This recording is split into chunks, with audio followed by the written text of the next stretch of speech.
Britney Spears? Can we be saved? God, why is Satan controlling the universe?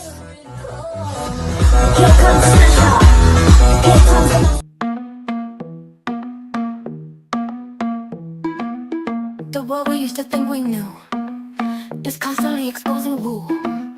Our possibilities come true. So what we do is call out to the good guys, good guys. Witches, widows, MAGA, mystics, entertaining cunnilinguists, good guys. The forum of the quorum needs a secretive society to advance our philosophies intentionally, magically, good guys. Conspiracy, sex, culture, Jamaicans, it's okay to change your thinking, good guys. Good guys, good guys, good guys. The world we used to think we knew is constantly exposing woo. Our possibilities come true. So what we do is call out to the good guys, good guys. Witches, widows, MAGA, mystics, entertaining cunnilinguists, good guys. The forum of the quorum needs a secretive society to advance our philosophies intentionally, magically, good guys. Conspiracy, sex, culture, Jamaicans, it's okay to change your thinking, good guys. Good guys, good guys, good guys.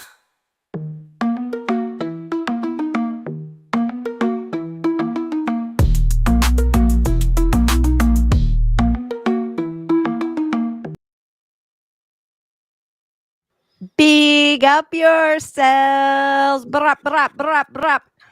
Happy Friday, all you good guys out there. Everybody who decides to join us early enough, make sure you hit the like and subscribe, and we will probably try and remember to remind you a few more times. To anyone who finds us on Rumble or X, you are hardcore. But to hang out with the coolest chat in the room, you can go to projectchaney.com, and then you can hang out with the cool cats over there. Mm-hmm. Even though sometimes they talk about stupid things like right now, but we'll move on from that. JK. I love we have a rad chat. How are you, good guys? How is your fucking week going? Great. Merry Christmas. Merry Christmas. Merry Christmas. Did you Merry guys get Christmas. anything fun? I got pants. Oh yeah. I got makeup. You never wear pants. I know, that's why, but yeah, I need pants because I'm going on an Alaskan cruise early next year, and I figure I can't wear Ooh. shorts. Nice. That's I exciting. mean, you can Wim Hof it and wear shorts. Like I could attempt it, but I want to be comfortable. Smart. And So warm. You got pants? Warm. Did you try them Warm. on? Did you have to? Did you get them from your girl or your mom? My girl, like, she actually asked me what I wanted, and I wanted pants, so we went shopping, and I got pants. Oh, okay. Fair enough. I slept most of the day. Yeah. Yeah. It was great. It was I great. lounged most of Christmas. I didn't have to do too much. You I know, wanted to go Christmas hang with out with the my fam. family a little, but I'm under the weather, and my oldest niece has a beautiful new baby, and I don't want to go and get. They have a big family. Like my sister has 5 daughters, and then all their people. I didn't want to go and put that in there. Yeah. Smart. Even if you don't believe in terrain theory, and that's a whole nother debate for another. But I didn't want to be the culprit. I don't want to get blamed.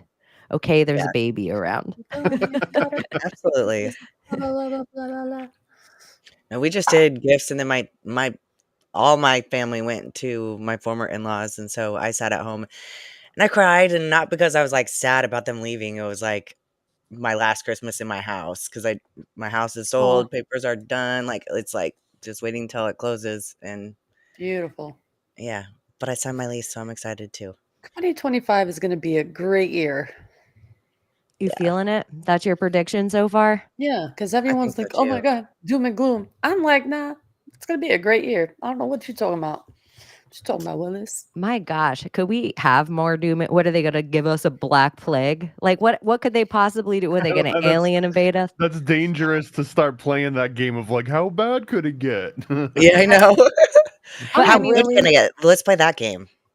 I'm really starting to believe that they're, slowly projecting or beginning the Project Bluebeam alien invasion, but it's their own technology.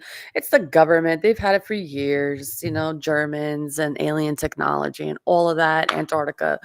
I mean, everything that you see, it's government. Don't buy into it. Don't. They got to create a story. They have to loose you. That's the way they control you. That's it. That's what I think. So don't be gloom and doom. Nobody's going to come from outer space. Trust me. Trust. Would it even be that bad if I know. aliens I was like, I'm came? kind of excited if they do. I'm not sure if the default would be that like it would always be for a bad reason. But I also wouldn't be that It'd be lady cool. on the top of the building with like the welcome, like your home or whatever. Yeah, I'm not gonna do it. I don't care. Like I used to be a person, I'm not gonna do any of the things. But now if it was like, okay, conspiracy theorists, we have a rocket going to Mars, I'd be like, all right, get me on board. Yep. Let's do this. It doesn't matter how pirate ship going to Antarctica, let's go. Like, I don't care. Pirate ship, we don't know where we're going yet. I'm on board. Like, that's pretty much where I'm at. I'm like at my adult life, like, can we have some unknown adventure? Is there any unknown adventure? And that's Just say part of the yes. problem. There is, but not for us. We're not allowed to do any of that stuff. It's only for the elite. It's not And for the us. elite of the elite. I still think that Titan Explorer, the little deep sea thing that imploded with the PlayStation controller, whatever it was, I think that was even a message of stay away. This isn't your area. Like even if you think you're rich, you're not rich enough to not implode in one of these little capsules. So keep your distance. And I feel like the question is, what else can we explore? Is there exploration left? I think it's the deep sea. Well, isn't it like Ghislaine Maxwell's submarine it looks like something off like a futuristic movie. It looks like a spacecraft compared to that tin can they try to convince us the rich go down in. And so I just think they tried to partially convince us that the rich even go down in those submarines so that we don't look into how many rich people actually own Right. submarines like Ghislaine's just the same way as they have private jets. I think this is how they travel frequently. And so that whole psyop was just to give us the illusion that that's how rich people would go down in a sub. Well, I think that was new money rich too. That wasn't the old money rich submarine. That Also, they Dr. don't know Von yet. Brown. You guys heard of Dr. Von Brown, right? Werner von Braun? Sounds- Von Brown. I Oh, believe Werner so. von Braun. Yeah. So he worked with a few associates, and when he died or before he died, he said, listen, whatever you do, whatever comes out in the news and they say aliens, it is not real. And he repeated it over and over and over and over. I have a clip. I have to post it because it's so fascinating. And she's interviewing this guy talking about Von Braun. That's going to be the final, like, boom, false flag. And it will use weapons, I guess, but that's not really on humanity, but like what you'll see in the skies, like the government attacking and using weapons to get these fucking drones or plasmoids or whatever the fuck they are. But they are gonna fake an alien invasion. That's what he kept predicting, and that's what he kept saying over and over again. I've seen it. I've seen the aircrafts. I've seen their whole project, and he was cancer all of a sudden and died. Yeah. I Just saying. you should get nasacomic.com.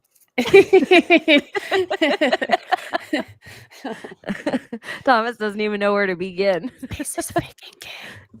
She's Well, like, Werner have von you guys Braun- heard of this Von Braun character Von before? We're Well, like, he Dr. comes Von up Braun. in so many contexts. He'll come up in Project Paperclip. He comes up post a in video now. Disney. He comes up in Flat Earth because of the quote on his tombstone says something about the firmament.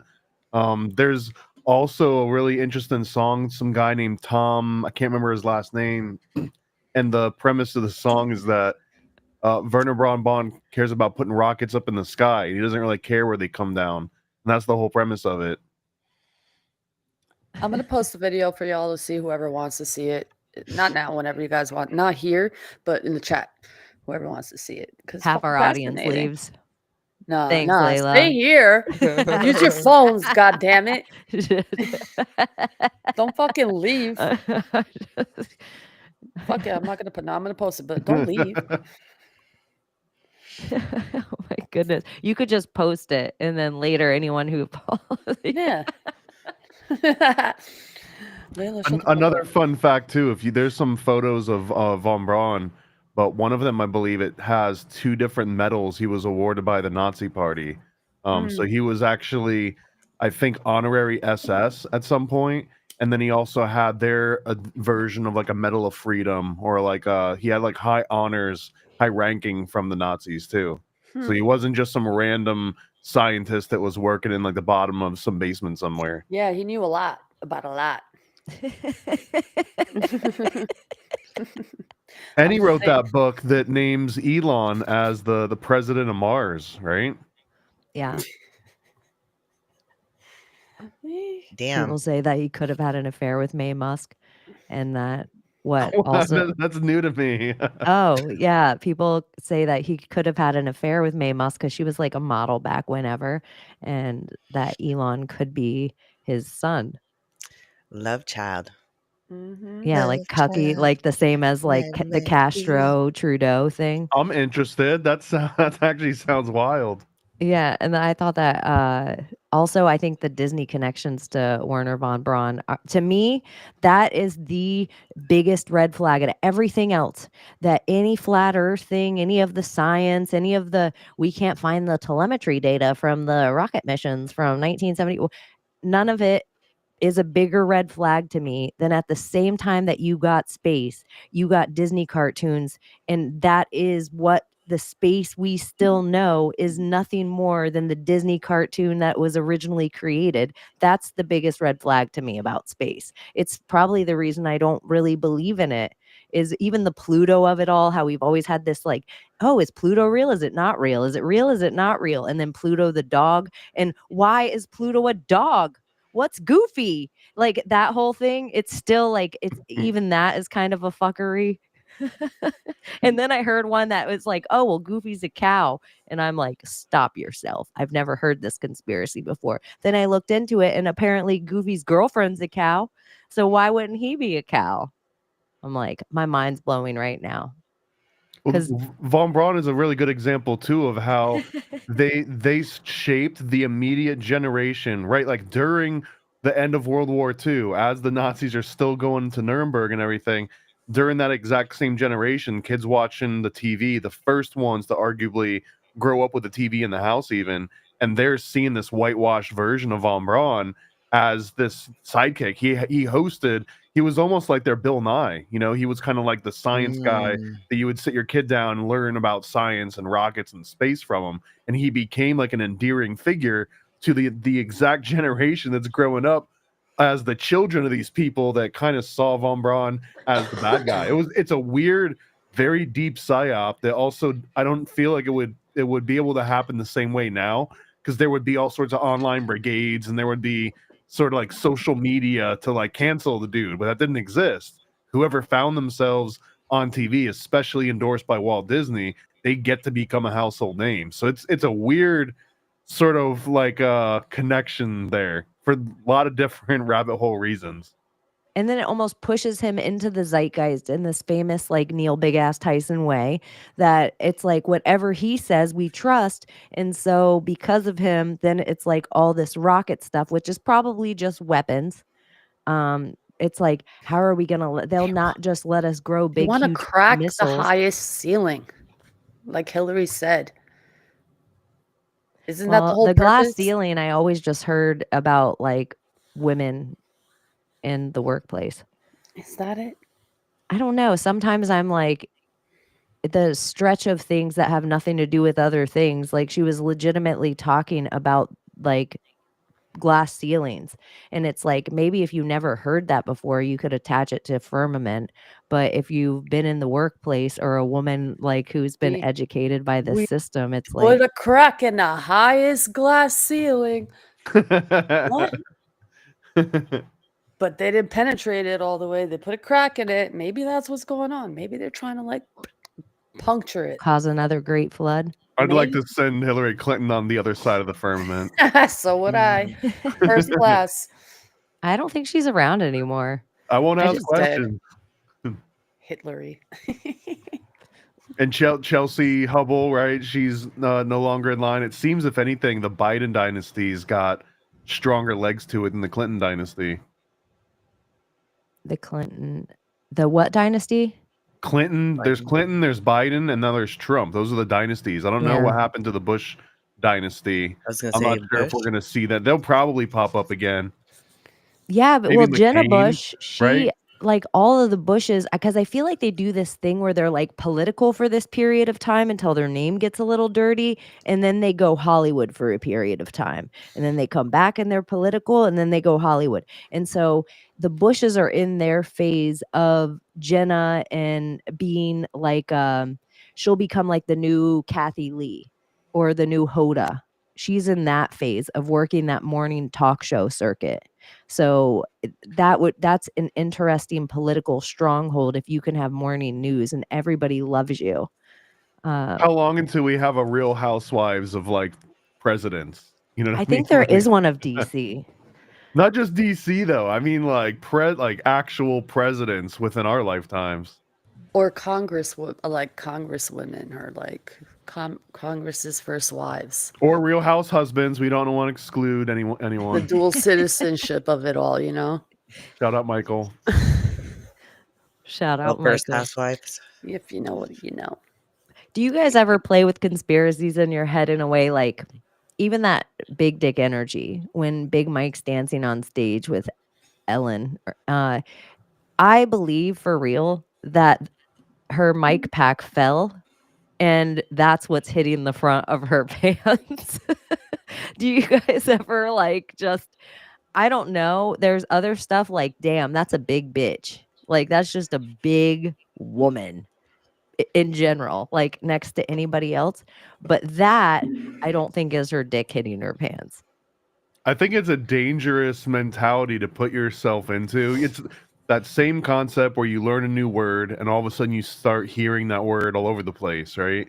But I've seen so many rabbit holes on Twitter when people are just obsessed with whoever having a dick. If it starts with Michelle Obama, but then it turns into the entire cast of Friends, you just kind of like It's not invert our all fault, the though. genders and but it's a weird thing. Like you're just Who said in it? line at the bank and you're looking at the person in front of you and like, I bet she's got a dick. What was that Dude, lady's name? I get it all the time. Like you hear it in the chat, the trolls. And by the way, chat, I love you guys that you never entertain them when they say anything. You just ignore them. Thank you for that. Talking about Abby's big schlong. Yeah. Y'all. They obviously don't listen to us and like our stance on like the whole transgender movement, but whatever. That's what makes it so insidious. They're like, Abby's I a know. self-hating trans. What trans isn't, probably, if we're being honest. Well, I don't think he's a self-hating trans, but he calls it for what it is. The guy, leave Britney alone. That tranny, he's a Trump supporter, calls it out. I'm still a man, but like he's still around. I mean, Yeah. statistically, I'm surprised he's even, still like, alive. He Jeffree transitioned. Star, but Jeffree Star was like, I'm a man. Like, my name is Mhm. Jeffrey. But Was that Jeffree Star that did the Britney thing? No. Okay.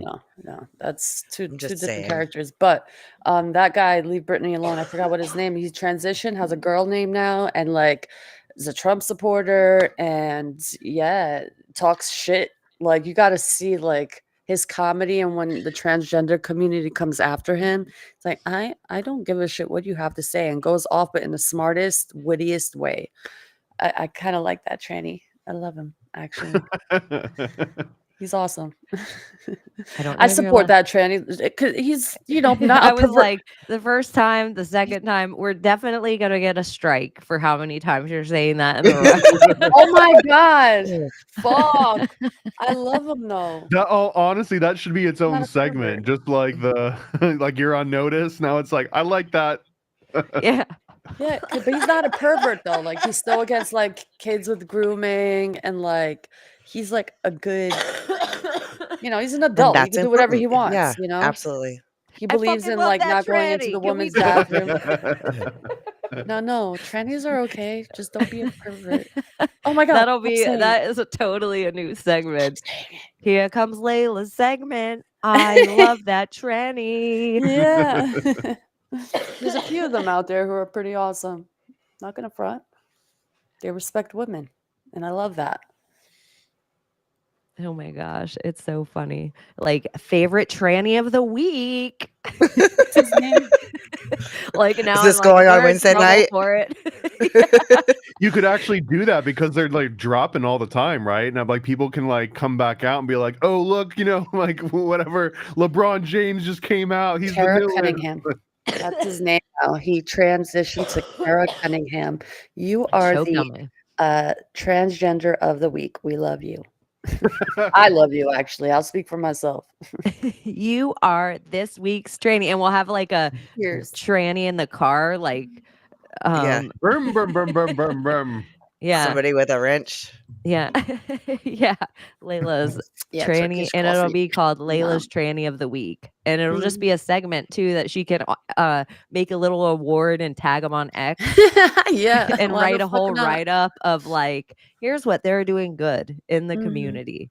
Yeah. Somebody write this down.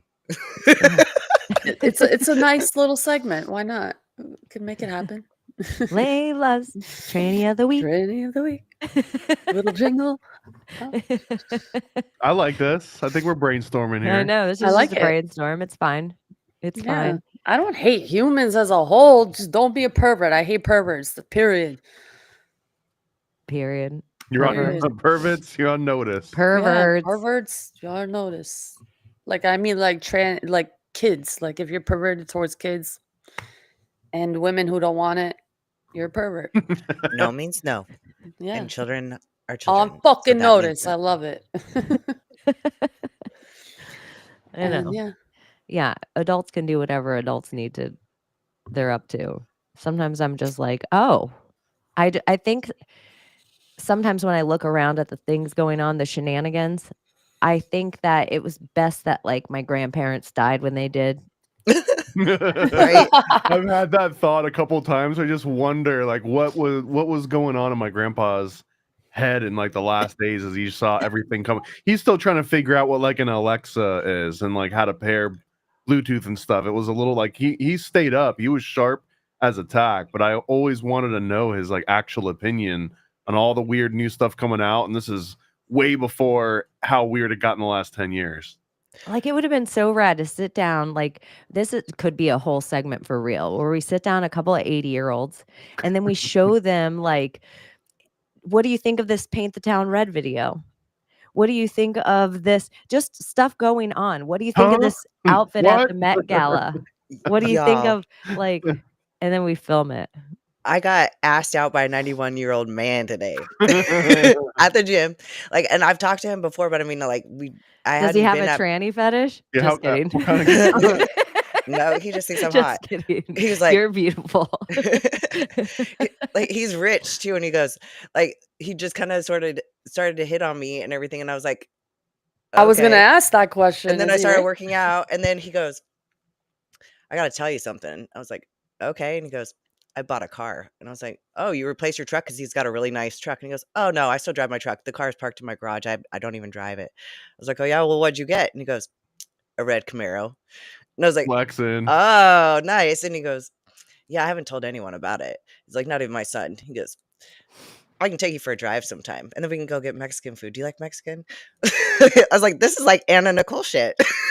I know. I'm I like, mean, I could you could be totally have a taken sugar care daddy. of. You Yeah. could. Yeah. This And is he'll leave Bitcoin. everything to you, and then oh my god, you're set for life. What? I know. He said his Ugh, I sons could are already never. like I'm set for sorry. life. So Mm-mm. I could never. I joke around about this, but it's absolutely true that like one of my all-time heroes, Manly Palmer Hall, that's what he did. He early on, he just started shacking up with all these sugar moms, and they funded his trips all around the world, and he got to stay home and just write books about weird esoteric topics, and basically did the modern day version of podcasting while, you know, he got that old money to just kind of like play with. There's something to be said. I don't know. There's something to be said about it. And it is boomer game because think of everything with the new world and everything going on where they're like, would it be appropriate if I held your hand now? They have to ask, hi, could I get consent if we make out? Like, it's so not sexy. I've drafted And this contract. yeah, like now, like a boomer, think of how much game he's like, maybe I could take you for a spin in my fast car and take you out for some Mexican food. Yeah, so great. What So happened? the chat wanted to know what the resolution on this was. Yeah, are you going out with them? I said I can only eat out on Saturdays. So I couldn't be like, nah, dog. It felt too awkward because he's like twice my age, literally. I went on a date and he was older, but not like 90, probably like 12 years older than me. How long do you have to wait if he's 90? Not even a decade. You're like, yeah, but like, I just yeah, you can still be a young woman, dude. I don't think I could be like in a relationship. I don't like it. I don't like the idea of having to think about the other person. Like I've thought about everybody else besides me, and now like I love myself now, and I'm just like I just can't deal. I just don't even want to. I don't want it. Well, Like I don't I think really you'd have to don't deal with want it. sex. I really think that's probably off the table because if somebody's like that old, like, and I know this guy is like he works out all the time, but he's had like quadruple bypass, so he probably can't take like dick pills. probably So, shouldn't, but he probably does. Yeah. he probably got a triple bypass just for that reason. For real. He's like, one of these arteries is keeping her down, so I just had to get that replaced. That's why I'm at the gym every day with these little 5-pounders. like, Uh-huh. what did I get myself into? Abbie, what's the opposite? Or just it's funny you're a cougar if you go after a young man, but just a gold digger if you go after an old man. But like, no, he's coming after me. Yeah. Yeah, money doesn't do it for me, man. I don't care how rich you are. It's a mentality. Something about a brain, a sapiopath, right? Well, I'm surprised because this is the same guy who told me like years ago that I shouldn't grow my butt any bigger because he likes flat asses. Wow, that's a But first. he must like my butt, so because it ain't flat. Yep. This old man's moving all in quick too. He's like, heard you got a divorce. You want to go out for Mexican? I know. We have an open agreement in our relationship that if a sugar anything pops up, that it's an open discussion. Like we'll figure that out. That's a good quality in a relationship because money's usually an issue. So, I mean, why not? How much does a third wheel cost these days? Depends on the size of the tire, I guess. That's fine. I'll be alone then. I don't give a fuck. Relationships are jail. It's just jail. That's all I feel with relationships is jail. It's like it's always about the other person. Everyone, it's like all conditional. It's fucking bullshit. I can't do it. I'm like so turned off by the idea of being in a relationship. It's weird. I used to love it. Now I'm just like, I don't want to do it. I don't have time. I don't want to do it. I don't want to fucking do it. Ugh. I think relationships are okay, but the idea of marriage is like, I don't know. because why? I think that because this is my thing is I think that if you make it permanent, like marriage, then people get sloppy and they start getting into bad habits, and it's like, if you don't ever feel that comfortable, like totally comfortable, then you probably will work towards keeping your relationship better a little bit. Well, this is what turned me That's off my about theory. the guy I went out on a date with. Yeah, we gotta work up. We gotta work on this with you. You smoke cigarettes. Why do you smoke cigarettes? You know what kind of chemicals? I was like, do you know what kind of chemicals are in the food and this and water and blah blah blah. He's like, yeah, but so I was like, I know, but this is what I like. I enjoy it. When I want to quit, I quit. Oh, we gotta work on like getting you out. Like I'm a fucking project all of a sudden. Like we gotta work on this. No, we don't gotta work on anything. I'm perfect just as I am. Okay, motherfucker. You find your girl. I'm not her. This is me. Like we're not changing anything about me. Point blank. Period. And anyone who tries to do that, like literally, go fuck yourself. That ain't happening. Guys do like a good project. There's something weird about like like it doesn't have to like the project being a person is weird, absolutely. But there's still just the concept of a project ends up being alluring for a lot of different ways. Girls like a project person. Girls are fucking queens know. of picking a project and being like, I just need to change the way he dresses a little. I just need to teach him the right pink. I just need to, those shoes gotta go, girl. I'm gonna give him a haircut. Don't worry. Like, girls are up to this stuff all the fucking time with their like like he's got like everything on the innards is perfect. The outwards need work, girl. It's Don't kind worry, of I'm on trained it. that way though, right? Like if you've got a Ken doll growing up, you're used to being able to just dress your perfect man however you want, and it kind of sets that mentality in early. Yeah. Like women had to lay out outfits for their husband like the night before. Like, here's your outfit ready for the night, for the morning, if you're going to work or whatever the case may be. I mean, I know a lot of in our culture they used to do it, not so much anymore, but they used to do it. Dress their men up. I'm like, wow. When men were men. Mm-hmm. My mom still, my sister, every woman I know. Mm. Every woman I know, her man, like I feel like I akin to them sometimes. I feel like they're just sitting on the edge of the bed, like waiting to be told what clothes to Where? put on. Mhm. Where's my this? Where's my that? It's in that drawer. It's in that. Note. You're not wearing that. Put that on. It's like, Have you guys seen the big, huge rift on Facebook or on X about Elon? wait, repeat that? Have you seen the whole rift on X about Elon? Because What he did he put, do? because he pretty much posted like, oh, we need to have more immigration of smart people Oh, come well, to I saw America. it started with Vivek Ramsey, whatever you say his name, Uh-huh. and he was talking about how it's a misnomer that Americans think they're using these H-1B visa, these foreign workers for tech in particular, and that it's not just because they think that Americans are stupid or lazy, but that was sort of like the reason why he said it's not just because of this, like that is the part of the reason, but that he was comparing that essentially Americans don't have hunger and they don't have like an actual desire to put as much work in and as much passion. And I'm on the front lines of this. I've been in this industry since the 90s, right? I've been doing this for over 30 years professionally. And what they usually leave out, though, is that as soon as these companies get taken over and they replace all of the regular workers with foreign and especially H-1B visa workers, the actual quality of the products tend to drop. The overall customer satisfaction hits the absolute baseline. But what happens is that all these other players in the tech space and in Silicon Valley, they're looking around and they basically see what the guys across the street are doing. And if the guys across the street are replacing their entire workforce and bringing in Indians, then that's kind of what sets the tone. Everyone just starts doing it.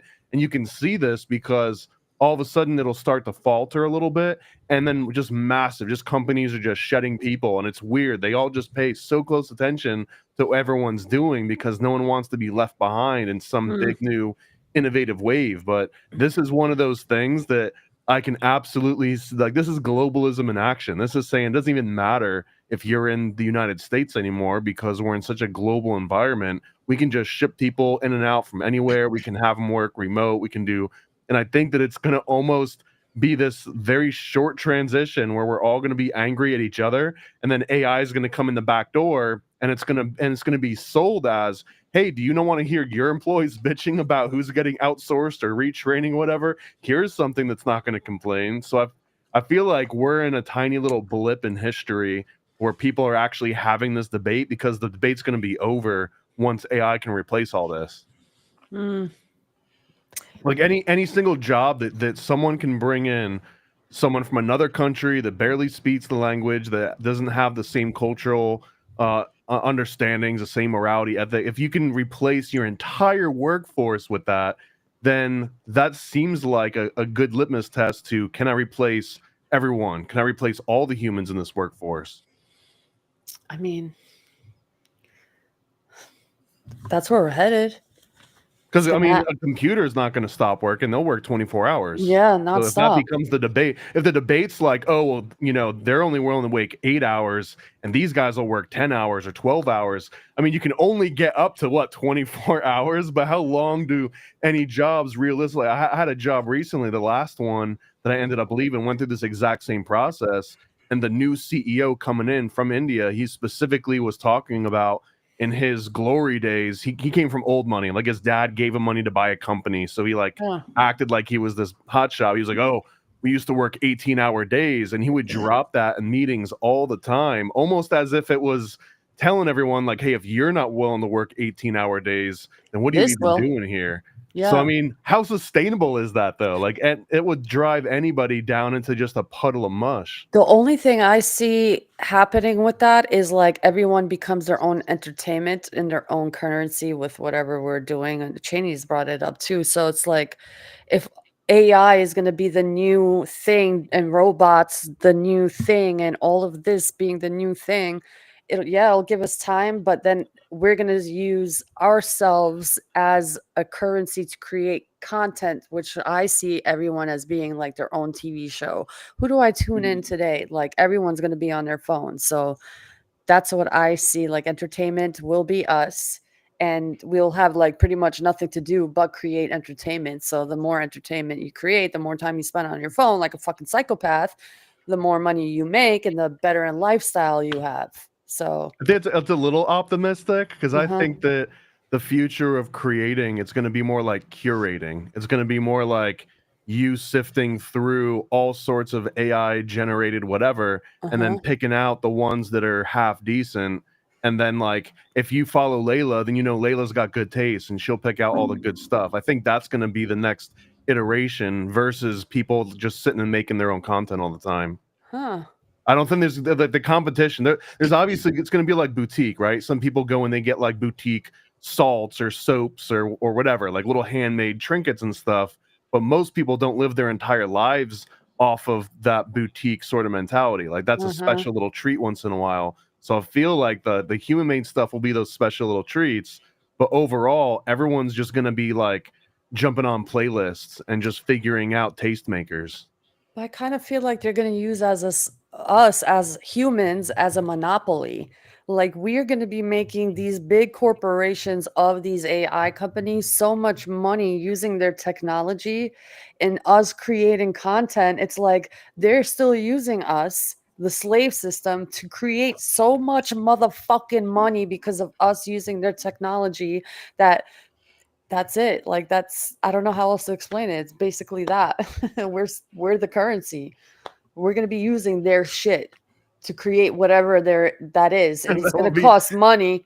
So the That's actually hugest a scary monopoly. reality when Yeah. like because right now like you talk about crypto and stuff, you're basically talking about computational work represented as money, but when like the money is like smarter than us, like our actual money that we're creating becomes smarter than us, and it turns us into the currency, and now we're the Yeah. ones that are just being like And we're traded around. buying shit that they create to use the content to create the content that people are going to be buying with the money that is whatever the fuck this money is, crypto.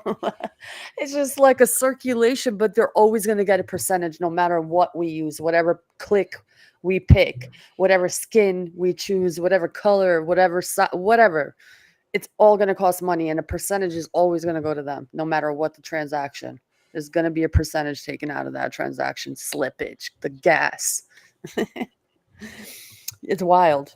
I don't know if any of you guys lived through or had any friends or yourselves when like vaping was like a thing. They had like, vaping competitions and like who could blow the biggest clouds and all of this. And there would be people that were like so into the vape that they would have like these special blends of like, we're going to do 2 drops of strawberry milk cereal and like 1 drop of blueberry and like all these combinations. And it's kind of like the same analogy that I think it's going to be headed towards, where not a lot of people are going to be able to make a new flavor that no one's ever tasted before, but they might be like the people that like come up with these different flavors by mixing a whole bunch of different bases, or like pure perfumers, right? The guys that actually make all these different scents. A lot of the time they're just sort of playlist creators, right? They're just curating different stuff together and then charging crazy amounts of money in order to have access to their curation, like to their playlist. Chefs is a great example.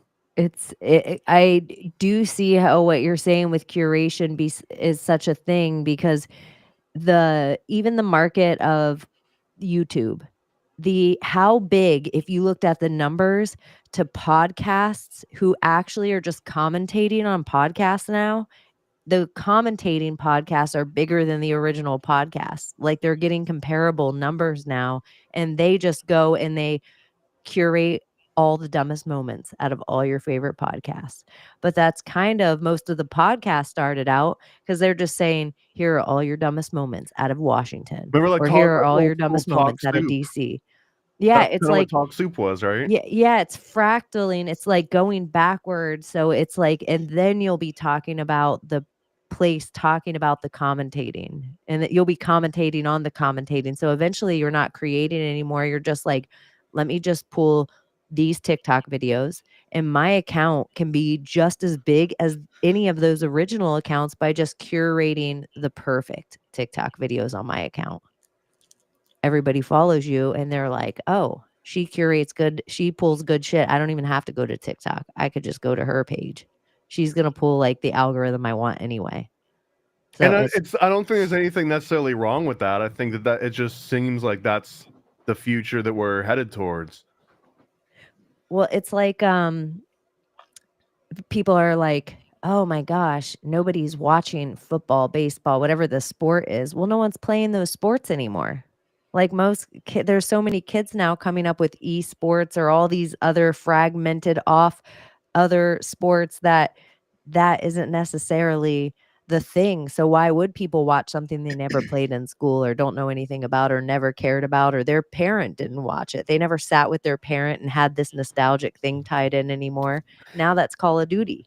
So Yeah. it's just like a And also, different things happening. don't you feel like they push UFC and all these like violent, like, you know, almost like Colosseum Roman times of, like, you know, blood and gore and all that shit, and like people in a ring? Don't you feel like they're pushing that more than I these think other we need it. sports? I almost think that it shouldn't go away with it, because it's, in my mind, we've got a completely symbolic like replacement of actual battle. Like, they would go out onto these fields, and that, you know, these two sort of armies would go to battle, and then whoever won the war would actually inherit that field.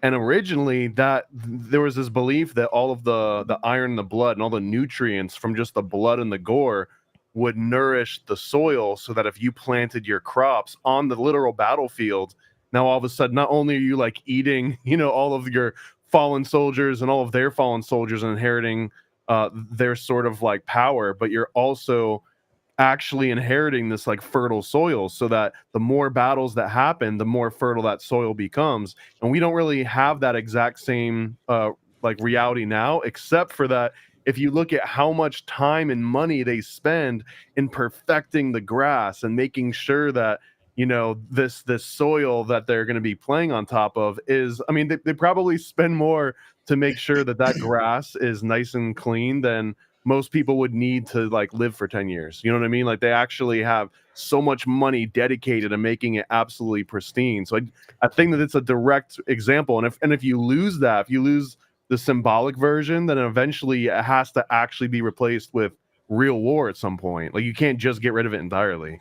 But don't you feel like it's like doing something to the masses, like the push for this, like how Chaney was talking about, like, okay, no more baseball, no more this, because kids are not doing that, but kids are actually fucking watching these, and now to the point where bare knuckle sports are like becoming more popular.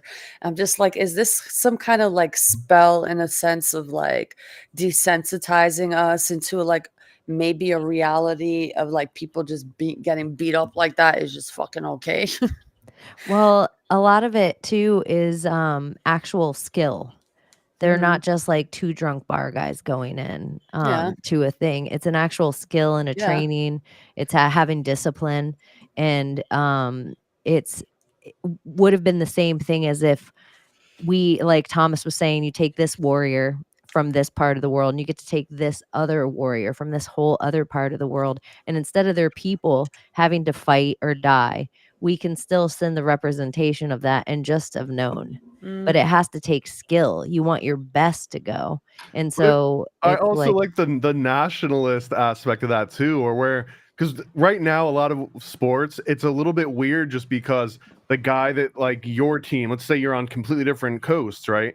If you're on the West Coast, the guy from the East Coast comes and he's the opposition, but then your team can just like buy him and now he's on your team. And it's weird. It's like people that grew up in that area should be the ones on that team so that the actual battles and the rivalries represent real rivalries and not just different business guys buying, you know, like stacking the deck with their favorite cards and making those.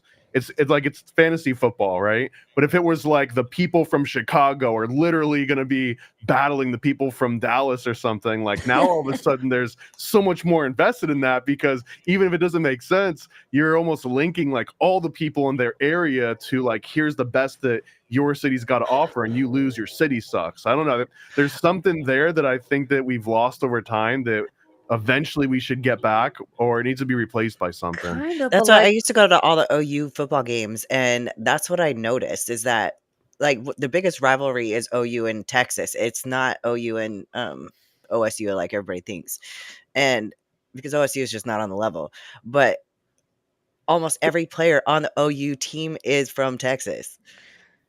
you know what also reminds me of this? Like the whole Mr. Beast and like the way he's creating like a whole sport in this like weird, like hundreds of people. And some people have actually, have they died or like gotten really sick or injured or whatever the case may be? So it's like slowly leading to the point where people are going to actually like put their fucking life on the line and compete in these like almost Squid Game like, and Squid Game was Well, that's what he's pumping doing, on the right? He's charts. trying to make it Squid Games. Yeah, and it's like it's getting to that level where it's getting death now, like to the death or for inmates or whatever. It's gonna get like gory, I feel. Well, this is Slowly. Logan's run too, right? Yeah, I don't know. Maybe I'm tripping, but I feel like this is what, slowly they progress and progress into these like wild UFC's been Babylonian. around for so long. I feel like more people are watching it now because once you see the skill in it, Yeah. it's silly to are you a man by getting a touchdown or swinging a bat? Or if you say you're really the man, show the world that you're the man. Are you the most dangerous man in the world? Are you the most dangerous man at 155? Or can you throw the fastest baseball? Yeah. And so I just think it's a level of thing that not everyone can afford golf. Not everyone kicks a soccer, but every single person on any part of the world can learn how to fight. And they should learn how to fight for their people. The reason like Polish fighters are so awesome is because they had all of the arms taken away from them so many times. If you look at a lot of the people where some of the greatest fighters come from, it's because they lived under socialism and actually had to fight their way out of it. And so I think every human on the planet everybody always talks about like, being well armed and knowing how to shoot your gun. You don't know how to throw your fist. You don't know how to throw an elbow. You don't know how to do a rear naked choke. Like, for a woman especially, I feel like there is nothing you can do. Very few women out there can do anything to get away. And most of the time you should scream and run. That should be your first thing. Kicking balls, run. But if you end up in a position, the only shot you have is a rear naked choke. Or a gun. I mean, if you do have a gun, but that's there's so many preferable. times that those aren't the thing. And so I think there's a masculine about fighting that a lot of feminine doesn't like, but they wanted to feminize our nation. And that's why I think bringing it back and making guys a little more rough and stuff isn't a bad thing. We're a soft fucking society now. Yeah. And so I think it's like, that's so bloody and gory. There's a referee in there. It's so no one dies. And if you actually look at how many deaths there's been on the football field in the last year and how many deaths there's been in an octagon, it's quite significantly different. So I think that men should fight. They should know how to fight. Like whatever your size is, you should know how to fight for your size. It's not and the more capable you are, the more secure you usually are, that you're not like a petty pudgy mudge. You're You know not what, like a for little kids, dick. there's almost zero outlet to actually have a real fight, and not get into massive amounts of trouble. Like even when I was younger, it's pretty much zero tolerance. But I know, like, when my parents were younger, fights at school were just like, it was a Tuesday. Of course, there was going to be a fight at school, and that was like a part of growing up. It was a Now, I mean, everyone's going to jail. You're in second Yeah. grade, you get into a fight, your ass is going. You're It getting is handcuffed. wild. Yeah, like it gets so crazy. So now the only real chance you got is like karate, which is kind of lame because you're not actually going to be like fighting for a lot. I got kicked out of every karate class I ever tried doing as a Of course kid, you not did. as Why an does adult, that like as a not kid. surprise me, Tom? It's like, don't take this kid, don't take him back. You know, he keeps just like wanting to punch things. Because I saw 3 ninjas, so I thought I was a ninja. But I mean, it almost seems that there should be like a safe place. There should be like an actual, you know, punching class in school. What if in school, instead of learning how to do whatever stupid fractions they want to put up in your head, it's like, we're gonna teach you how to punch. Well, Or they used to teach you jujitsu. how to shoot guns in school. So, Right? Yeah, like, they should bring that did we back have too. school shootings then? They probably learned like gun safety and stuff and to respect it a hell of a lot more. Shop Now it's just a class fucking toy. gone. Home ec gone. What else? Civics gone, ethics yeah, gone, all of that shit gone. Dude, I Gone. took a Latin child development gone. class in high school on accident because I got out of my drama class and everything in the mid-semester, so that was like the only bonehead class they could throw me in at the last minute. Everybody who's gonna have kids should have to take a class like that. Like, it's wild. I realized it was actually a valuable class. Jewelry Which making class. class? Child All development. What do they do in child development? Like, they teach you like the word Homunculus growing. consistency. Like, You seriously, develop they a teach you homunculus. like did you like that's like the biggest thing when you're parenting and nobody teaches you that shit. Like, that whatever you decide to do as your method of discipline or whatever, or like following through, it's just always being consistent. And it's like, I didn't even really realize what that word was and that it applied to like raising children. Like, that was a big deal for me. I don't know. If you're gonna have kids, you should kind of learn about having kids a little bit. Do you know what's fascinating about kids and autism that I'm learning? There's these tapes that are going around. Be and they're careful called- when you say it, and say it in a way that we're not going to get pulled off YouTube. I even forgot what the name of the tapes are called. Shit. But already when you start, just so you know, the AUT, right? When you say that, Telepathic? that is like every bot's like, "Whoop."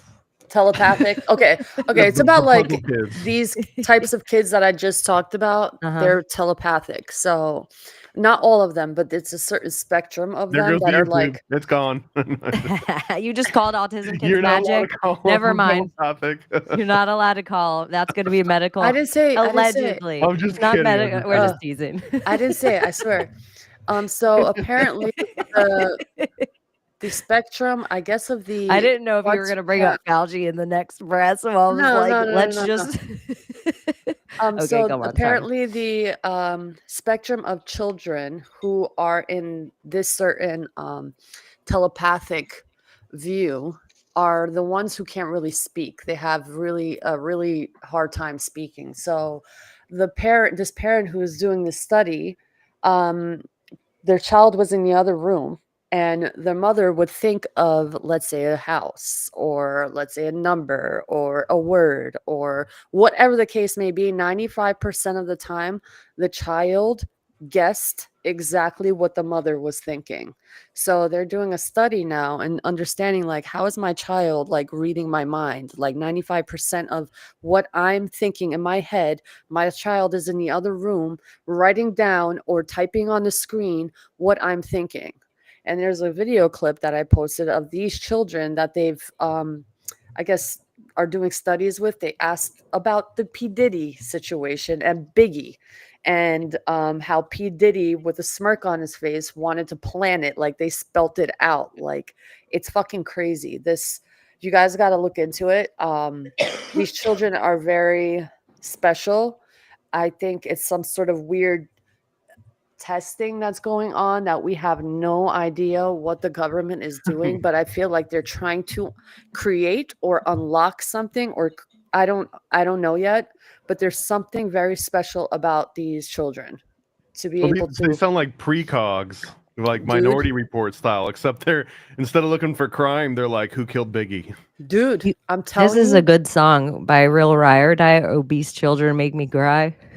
it's either something with their crystalline system inside that is vibrating on a frequency that I'm understanding that we have, and it's vibrating on a frequency that can let them see things in a spectrum. Like they could see letters in color, they can see numbers in color, and vibrational frequency. Like they can see things that we can't comprehend. So I feel like they're vibrating inside and a different frequency that can let them see the spectrum of maybe the plasmic field that is out there, but we can't see it. Yeah, So whatever happened to our version of that, which were the Indigo children? Like, where did they all go? We Like, lost. Where did all the indigo children go? where did but they seriously, go? like there should be a whole bunch of them that are like flying and like transforming water into wine or kombucha or whatever it is that they would end up doing in 2024. They gave birth to the rainbow children. That was the missing element. It was like Fifth Element or Captain Planet. Yep. Captain Planet, he's the hero. Oh, we're gonna get pulled down for copyright. Copyright, fuck. I'm just Fucking kidding. shit, Layla. You're such a troublemaker. That's how Oh I my- roll. Do you think Americans are sensitive about anyone talking about like, let's just open up the borders for immigration? Do you think it's just a sensitive topic right now? Or do you think it's the inevitable great divide between Elon and Trump? Do you think Hasn't Elon that- and Trump can ride this wave together? Hasn't immigration always been a fucking thing? Or like as long as I can remember?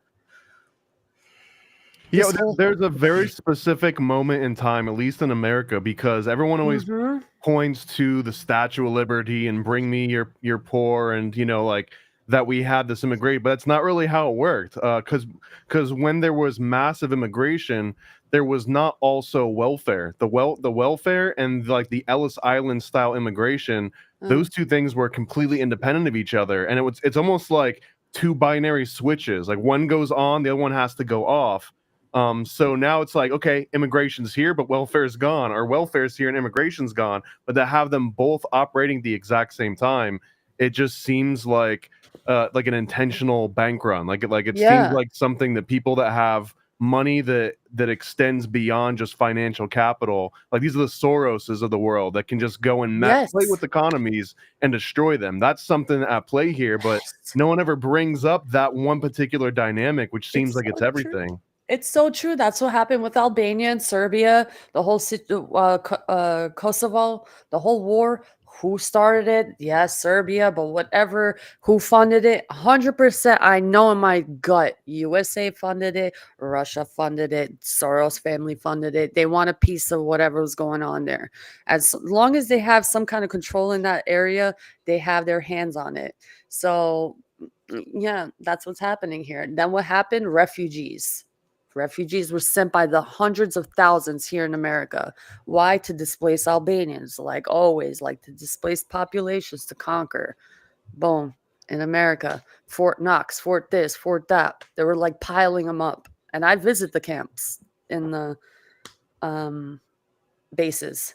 So I think I'm black-pilled on this a little bit. I just don't see, like, I don't see in our lifetimes or in like the next generation's lifetimes there's going to be a good old made in American like resurgence where now all of a sudden everyone's manufacturing. That's just not how it's ever going to work again. And even when everything was quote unquote made in America, weren't we just importing all of that from Germany anyways, and just using spoils of war to kind of spur like our economic growth? Like we were basically just melting down Nazi gold teeth and turn that into our transistors, into everything else that we were pumping out around that time. Like all of the metal that people had saved up and turned into the government during World War II, like actual Disney movies and all the war bonds, like all of this, that like the spoils came from being at war and not losing, right? Yeah. But that's not also a sustainable way to constantly have this like made in America aspect, especially when all the stuff that we make now, mostly weapons, get outsourced immediately. But each time these wars too, they like sent away all the men and then they forced the women to go and do all these things inside the factories. And the American people didn't want to go into that fucking war at all. That's why they had to do a false flag called Pearl Harbor. And so it's just like over and over again. It just seems like we're on the cycle of like the American people don't want to go to war. And then the Pentagon just keeps getting bigger and bigger and bigger. And whatever these black ops are getting bigger and bigger and bigger in the budget for them. And then it doesn't even matter whatever budget it is because there's just trillions of dollars that every single time they try. It's almost like if anyone ever comes out from the government and tells us that one of their audits just went wrong, just be ready for a false flag the next day. It just seems like 100% of the time. So I don't know. It's like we're bamboozled becomes it's illegal. It's not like people want to do these things. They're like, oh, you have to turn in your metal to the government so they can fucking make weapons. And then they end up taking all the metal from the American people, making weapons that they sell to a whole nother country that will fight in 20 years. Yeah. Like it's never weapons we make for our boys. Our boys always have the like shittier of all of the technology. So they're like, you know what? We should just send them in Vietnam with guns that don't work in water to fight guns that we sent Vietnam to fight against the French. This will be perfect. And this is such an old story too. I don't know if you ever heard of the Morgan affair, but in the Morgan affair, I think this was World War One. The J.P. Morgan, like the family, they went out and they bought all of these guns that had been rejected by the U.S. military for being basically defunct or having issues with them, and they claimed that they had basically fixed them all and sold them back to the military for massive amounts of profit. The only problem is they didn't do a damn thing to them. They just sort of like bought them, like repackaged them and sent them right back, to the point where the U.S. troops were bringing them out onto the battlefield and trying to shoot them, and like their heads were exploding, their hands were exploding, like because like the actual problem still existed. So I mean, this is like a tale as old as time itself, right? It's not going to change anytime soon, where they just give the actual frontline grunts the least possible viable object. Like another thing comes up too, and whenever the term military spec gets thrown around, this one's kind of funny to hear, just because if you know what military spec means, it just means what's the least amount of money the government can spend on something while it still passes all the qualifications. It doesn't mean it's good. It doesn't mean that it's even like superior in any way. Mil spec just means what's the absolute bottom of the line cheapest way that I can make this thing that does a certain thing. So I mean, that's kind of like always been sort of crap. I don't want to just shit on America the whole time, but these things are seems like irreparably broken. Like there's no even people that want us to go on. And I guess I am triggered a little bit because now when Elon Musk, he comes out and he's like, you're just not willing to work 18-hour days. This is why H-1B visas. This is why immigrant workforce is the future, because Elon Musk represents somebody that has more money and that could potentially do more for every single citizen in this country than the government could, because the government is in how many trillions of dollars of debt. So they've got this out of like, hey, we can't afford it right now. I can't give you that $5. We can't afford to give you your FEMA relief of $600 this year. We're a little bit tight. Meanwhile, Elon's like, one individual that just has so much money, and he's basically saying like, if I can't milk an extra 4 hours out of you, what good are you for me? So I don't know. It's very blackpilling. But then, so we're going to bring in immigrants, and then they're not going to be subject to workplace law, like. Well, So they can work 18-hour days. Even when I get it if they're not having to come across. Well, he's the border, saying that but if they're in the Americans aren't United even States- hungry like that. Like an Indian will come over and they want to work 18 hours, where Americans they don't want. They definitely don't want to. The problem is that this is a weird thing that I also saw firsthand from people that I was like working alongside and training and everything. But that when they get some of these H-1B visas, they're sort of beholden to whoever their sponsor is. So if that company is the one that's like making sure that their visa stays up to date, because it's a complicated process, right? Like you can't just do it on your own. You usually have to have someone that's helping you navigate all that.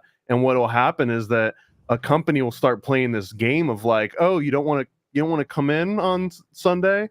yeah, I don't know if I'm gonna get to all that paperwork. It's a lot of work. It's a lot of work to get all that. Or God help you if there's a rumor that you're like looking elsewhere because That's indentured servitude. it's exactly Yeah. what it is. It's indentured servitude. And so then it's like, oh, you have a company.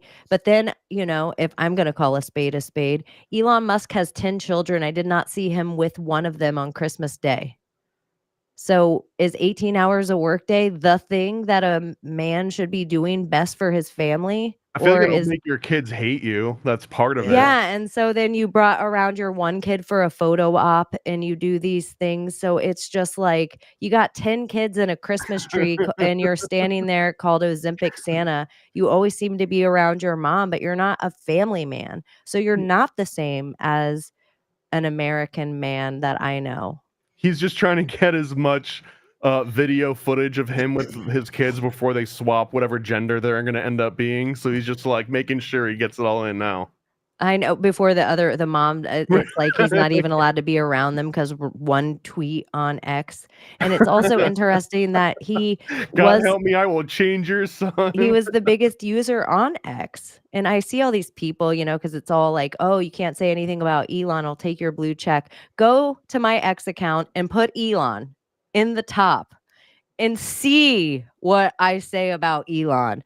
I don't think it's that at all. I think that like there's other stuff at play going on and there's other psyops of certain people that they've been in the game a long people think just because it's like not Julia Roberts or Tom Hanks or like George Bush, like the CIA is in the psyops to me, and the divide and conquer is all the way on all these platforms. It's like your favorite podcasters and your favorite X room hosts and fake fights your favorite X room hosts are having. I think it's all part of the even how like right when everything's Israel and Palestine, we're just going to talk about this and how these are all the X rooms that get the most amount of numbers. This is the one that everyone's going to go look at. What makes those numbers? Like, I don't know. To me, and now you can watch anonymously. Listen to Anonymous. I don't know. There's just a lot of stuff that I think Elon wants to see himself as Ready Player One, that he leaves us the golden egg. He doesn't want to see himself as a dictator.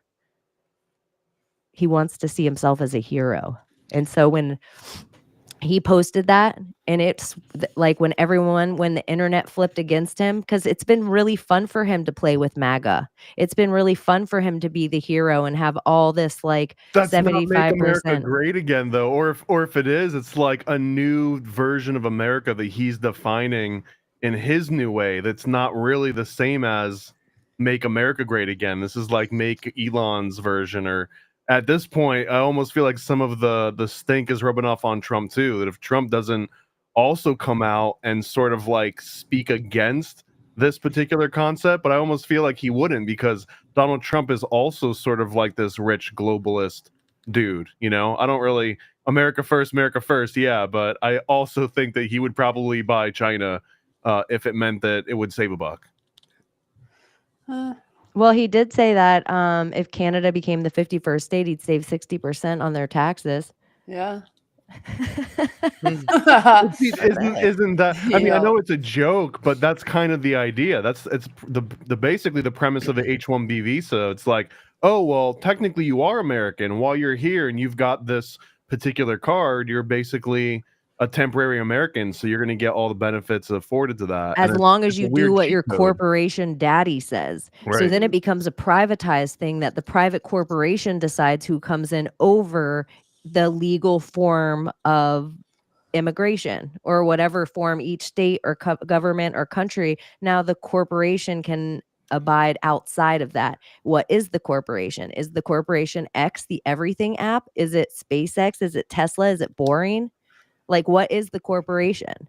Or is Elon just an autist and he just has a Twitter account that happens to be the most watched thing in the world and he happens to be the world's richest guy? But it also seems like such a Lex Luthor setup.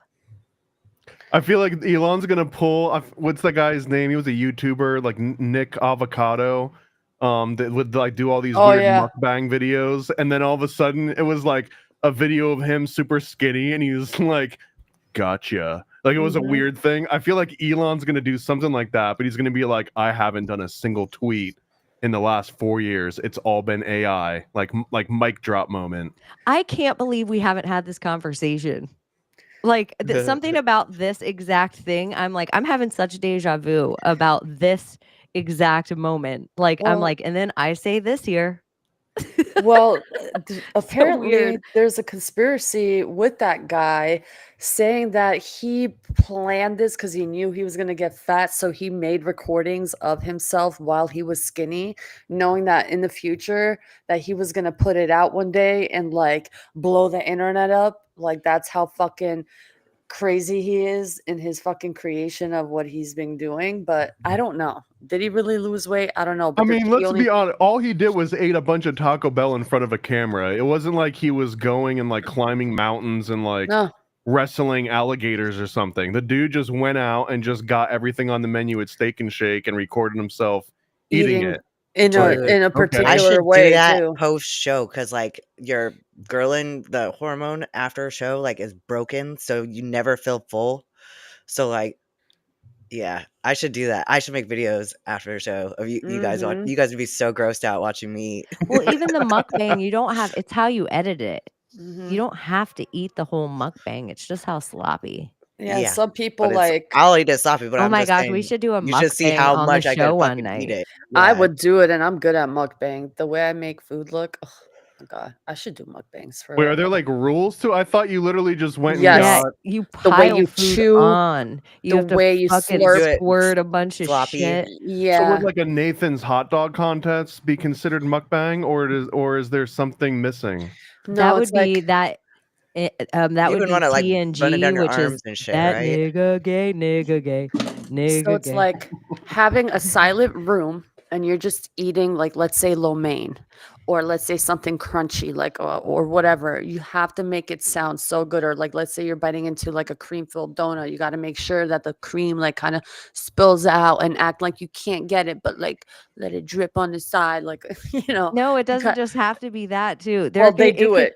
but it has to be. There's ones that aren't sexy girls. Oh, There's I know. just like, or they're not. know. It's not even. I and didn't even know there was a sexy mukbang There is. category. It's like an amount of food, and there is a sexy mukbang where everything's sexual. Like there's like ladies that they're like, I'm gonna tell you how to deep fry a chicken, and their tit is hanging out while like a 2-year-old's trying to suck their tit the whole time, and you're like, Crazy. what is this?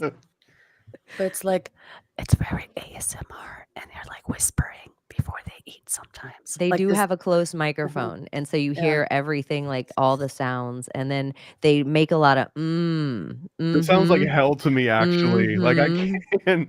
I don't have a lot It of makes me things that hungry. are, like pet peeves, but just hearing somebody chew and swallow and Smacking masticate. when people smack their food. It's some like even growing up, I couldn't even be around like my parents if I could hear them eat. I'd have to go into like another room, and it's the weirdest thing because it's not like it's offending me, but it'll make me angry. Like I'll get angry at like the coworker, and then as soon What as would it be your stops, I'm gone. mukbang?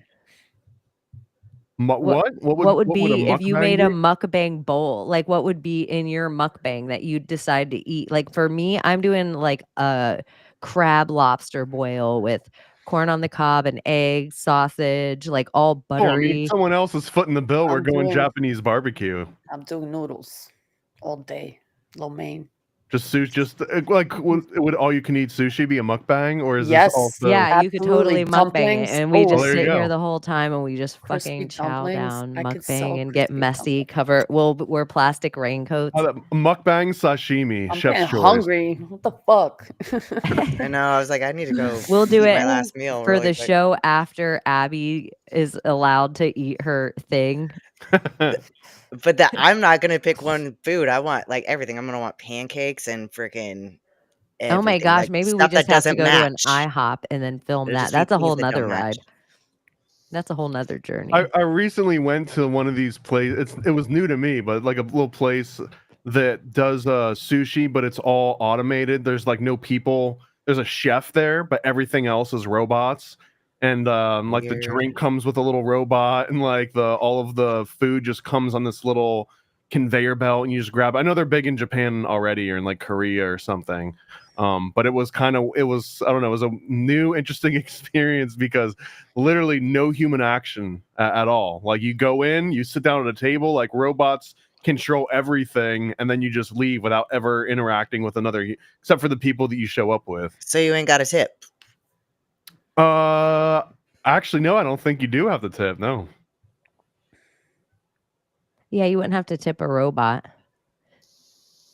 Another reason to start just replace the workforce. They won't only be bitching about that anymore. I think some concepts could be all robot and other concepts could not. Like the higher you go in stars, the more you want human service. Yeah. Like would a robot couldn't be a psalm yet.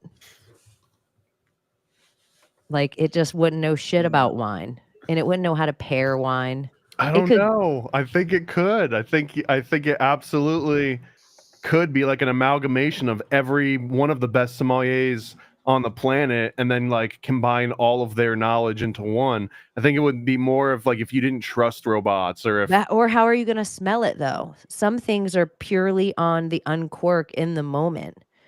Like how would you even, or sensors? Or yeah, but then like, or if I make a plate and I'm like, hey, Sam, pair this.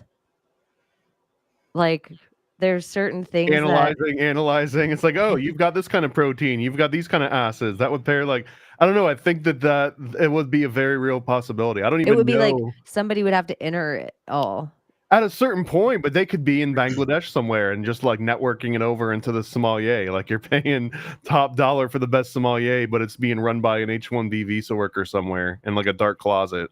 I don't know, because even I would any of the companies with those, it just is like misery. Anytime you call any call center and you hear it do that click and you're like, oh no. And then you look at the time and you're like, I knew better. I should just get off the phone right now. I shouldn't do this to myself, but you do. It's a nightmare. You just, when somebody picks up the phone and they're like, just anywhere America accent, you're like, oh my God, thank you, God. Thank you. You don't even care. You're so happy. You're like, I just want help. Even if you don't they're even grumpy. I prefer it if they're grumpy, because then I know it's an actual person that's not going to BS me. You know what I mean? Like I had one of those.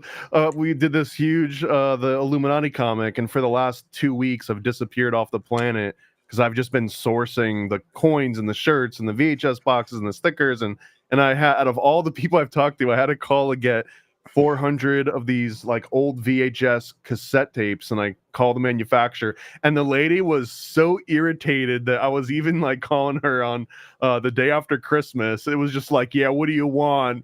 And I was like, hey, I'm trying to get these VHS boxes. There's a number on the page, and I'm just like, what? Like, is it 7?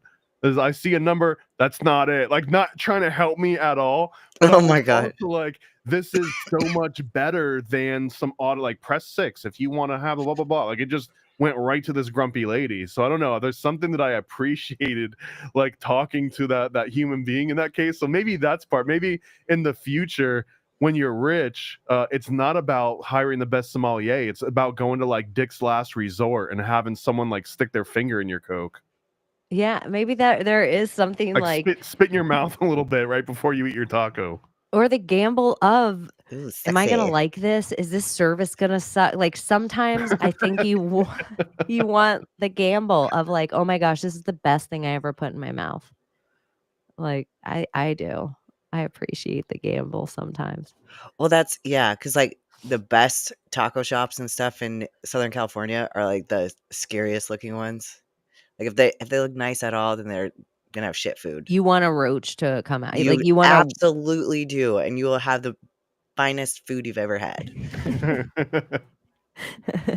Same thing in like Arkansas. You go to the little shacks and stuff. You're gonna have the best fried chicken and freaking because they haven't catfish changed it in like 2 weeks. Yeah, like oh my God, this is amazing. Got that patina taste to it. Well, that's what some of the health code enforcement actually took away a lot of our old world good stuff. Like health code ruined a lot of wood cooking, brick cooking, like a lot of stuff that's coming back now big in culture, but it was a lot of bullshit health codes that they were like, no, you have to put soap on this wood cutting board. You're like, no. So I don't know. It's wild too when you see them publish all the restaurants and the ones that get shut down temporarily and all the different grades. And then it's like there'll be some that had, silverfish and cockroaches and like all the worst things that you would expect, rat feces or something. And then they fix it all and they're open a week later. It's like, how much have they really corrected course in a week anyways? So it just seems like it's all kind of a big ruse. You know what I mean? It just seems like it's intentionally made to get people to like pay, the government off or to pay off the inspectors in some ways. That's sometimes I don't know. I think everything's factions. I don't even think it's necessarily like good versus evil. I think it's a whole bunch of factions, but some of the factions are very old and families and groups, and then they can have shadow corporations and governments. And it just makes it interesting once it's stock market, then we can slowly buy up the bottom floor of everything. And okay, here's a conspiracy. Shout out to Dustin. If the United States plans on doing kind of a digital Federal Reserve and they want to, when Trump becomes president, they want to buy 2% of Bitcoin, doesn't it make sense that they'd want it to tank to pre-election price beforehand so the US could get 2% of it at 69,000 instead of 110,000 a share or whatever, a coin? So it's just like curious, like, oh, that could actually be a real conspiracy. It could be a purposeful, like, not necessarily rug, but if they plan on buying 2%, that's a huge amount. I mean, Yeah. if it's the actual government digital currency, they don't really need to back it by anything. All they got to do is do some. And this seems like the easiest transition is they would say anyone that's paying taxes, if you use this new digital currency to pay your taxes, you get whatever 1% off, 5% off.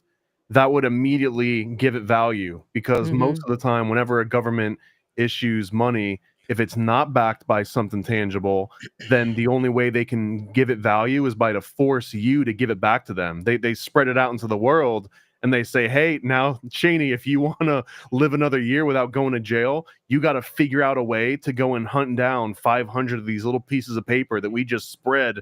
It's like the worst freaking like scavenger hunt ever, right? The government's like, we hid all like millions of these little pieces of paper, and you got to go and find 500 and bring it back to us at the end of the year, and just do that every single year. Because if they didn't do that, if they didn't say or else you go to jail or else we take your car, your house, or whatever, then there would be no value. No one would give, half of a shit about it. And they would just invest in all the other non-government backed things. But that's usually exactly what would happen. But they wouldn't need to force it the same way if they just said, hey, everyone gets a discount if you transition to this new thing. Easier for you, easier for us.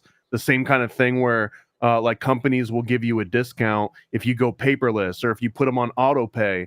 They just know that like getting you into the digital side of things is more convenient for them, and they can pitch it as if it's like more convenient for you too.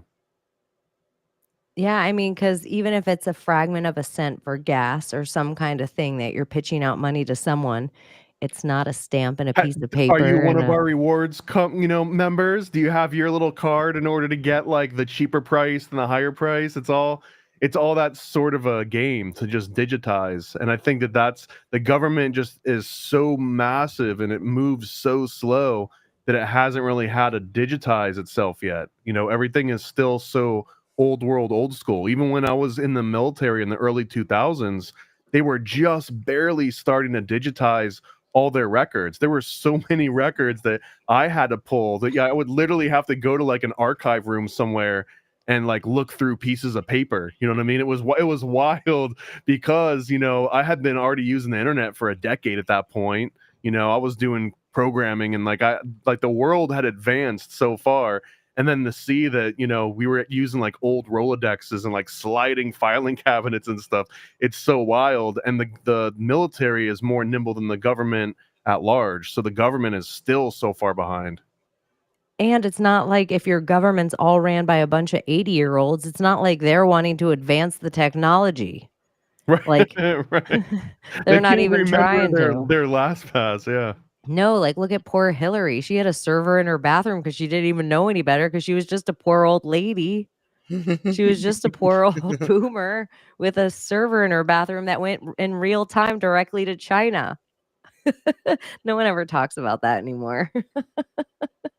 Wild. I think that is an example of intentional blackmail. I think that if Hillary didn't directly, but somebody opted in for that in exchange, because like having China have blackmail on you actually gives you more power in a weird way. Because they have to you're keep you valuable to alive. China now. Yeah, they can't kill you. It's almost like a mob family. You're a made man, but made by China. So Right. if we take out Hillary now, that's a whole nother. Do we want all of China coming after us? They don't give a shit. Like, you know, like That's different. the retaliation is like if someone takes out Hillary, China comes and takes that person out. Yeah, it's a whole next level. Like, you don't even know. It's like different mafia families. That's what it is kind of interesting. If like, yeah, China has blackmail on me, but if you mess with me, China's gonna come after you. It's like, But that's exactly how I feel about the P. Diddy thing, and Epstein, where it's essentially like you want to have blackmail on you because that means that you're valuable to these people in higher positions of power. Like if you thought you were somewhere in the rap world, but P. Diddy didn't have some sort of blackmail on you, then how much power did you actually have? You weren't really that far up enough because you hadn't been to the freak off. And by going to the freak off, you know you get blackmail on you, but it's almost a badge of honor. Like you would wear that as a way of saying, like, hell yeah, I've got blackmail on me. Like, what do you think? I'm a nobody? Do you think that maybe they just do this all and say they have blackmail on each other, but they really don't care because they just fucking flow that way? It's like one big fuck fest of people who just like fuck each other, you know? So like they have their own orgies because they're the elites, they're the emperors or whatever you want to fucking call them that everybody wants to idolize. So it's like they are part of this whole government scheme of control and mind control and MK Ultra. And it's like, do these people really fucking die? Was there fucking disguises all along? Are they creating these plots for us to be so invested in the stories that they give us in the drama? It's like sometimes I feel like maybe this is all Epstein. Maybe they just make it up. P. Diddy, maybe they just make it up sometimes. And they're all on this fucking island somewhere, just chilling and fucking vibing out. Like, I swear, and they're just laughing like, yo, these fucking people are retarded, bro. Look what we can do. And I feel like they can easily fucking fool the masses at this point with everything that we have in today's society. But again, I'm just being devil's advocate. I'm not saying it's true, but don't you think maybe that could be a huge possibility in what's actually happening here? Yeah, well, I think like Epstein and Diddy, they're kind of like when the Forbes like richest people comes out in the magazine. Most people realize that these are just the ones that aren't so rich that they can afford to make sure Forbes never lists their name, right? That's a whole extra level of rich. So if you actually make it into the Forbes, top like richest people, it's actually almost like a sideways dig. It's almost like saying like, look at these people that think they've got real money. We're just going to kind of make fun of them a little bit. This is going to be a humiliation ritual. So I think that the Epstein and Diddy, it's kind of that same thing where it's like, yeah, you might be rich and powerful and you've got this public status, but you're not so rich and powerful that you don't get to work with just the underground network. Like where like the rest of Ghislaine's network, right? The ones that didn't make the news, those ones that are still in operation, those are probably the ones that are kind of like being in the background of Hollywood as opposed to being a star on the stage, right? That you actually have to be the face of the public and people have emotions towards you and things go up and down. But if you're just like a producer somewhere that's raking in all the extra money, you don't have to deal with any of that public facing stuff. You're like this whole extra level of powerful, I think. So I like the Epsteins and the Diddies, that again, it's for like the new money sort of people to get swept up in. Yeah. I don't know. Was that Dinner for Idiots? Have you ever seen that movie before? Maybe. I think that's what it's basically where a bunch of like rich people invite a bunch of like people that are either broke or that are like new money over to dinner, and they just straight up kind of like make fun of them right in front of them, but they don't realize it until towards the end. And that's the whole premise, is that they're so bored that they just want to invite over rubes and just like watch rubes be rubes like up close and in person, almost like it's going to like a petting zoo. I know. Gaia freak offs. That's so funny because somebody was like, "Oh, I saw." I put it up under that they saw Diddy on with Graham Hancock on a Gaia commercial talking about a spiritual retreat, and it's like, well, all the Gaia whole network is sus. The entirety of Gaia. I think it's Are we strange. talking the idealistic thing from like the early 2000s, like zeitgeist Gaia, or is this Gaia like Lovelock Gaia, like the planet the is? whole channel Gaia that's on YouTube? It's probably I don't zeitgeisty. know what this is. Yeah, and It's like interesting. Graham Hancock's one of it's pretty much all the ancient alien dudes from Okay, so this is Discovery. zeitgeisty. I don't know if Yeah. because there was the Zeitgeist movie that got popular, and then there was like a Zeitgeist 2 or something that came out, and that was the one where they kind of like jumped the shark a little bit, where it was like, and if you believe that 9/11 was an inside job, you know, you should sign up for universal basic income, and robots are going to drive everything, and everyone's going to have their own little pods. And it was like, what the hell did this just turn into? I know, it's just I also think Graham Hancock is one of the big every time before we're about to go through hold on before we're about to go through another alien like phase of the psyop again, whatever part of it, Joe Rogan has an interview the week before, whether it's with the Blink 182 guy, with Graham Hancock, it's like always a show that it's like the seed planter in the zeitgeist. So when you're like, hey, I saw this weird thing about ships over tech. Yeah, I saw that on Joe Rogan. Yeah, I saw Graham Hancock talk about that on it. It like plants because everybody's watching Joe Rogan. It's like every bro on the planet that wants to man explain something to you is watching I was taking in Rogan. Yeah, like he had Terrence Howard was saying 2 + 2 = 17, and I was like, yeah, I'm down with that. Next day, oh, I was taking in Rogan. He's so stupid. It's so funny, but whatever Rogan says is the thing they're on. He's like just a Rush Limbaugh that talks about aliens and DMT. It kind of is it does like it's curious to me how if it wasn't for the Tom DeLonge Blink 182 showing the pictures on Rogan first, it wouldn't always key off to me. But people met Neil deGrasse Tyson on Rogan.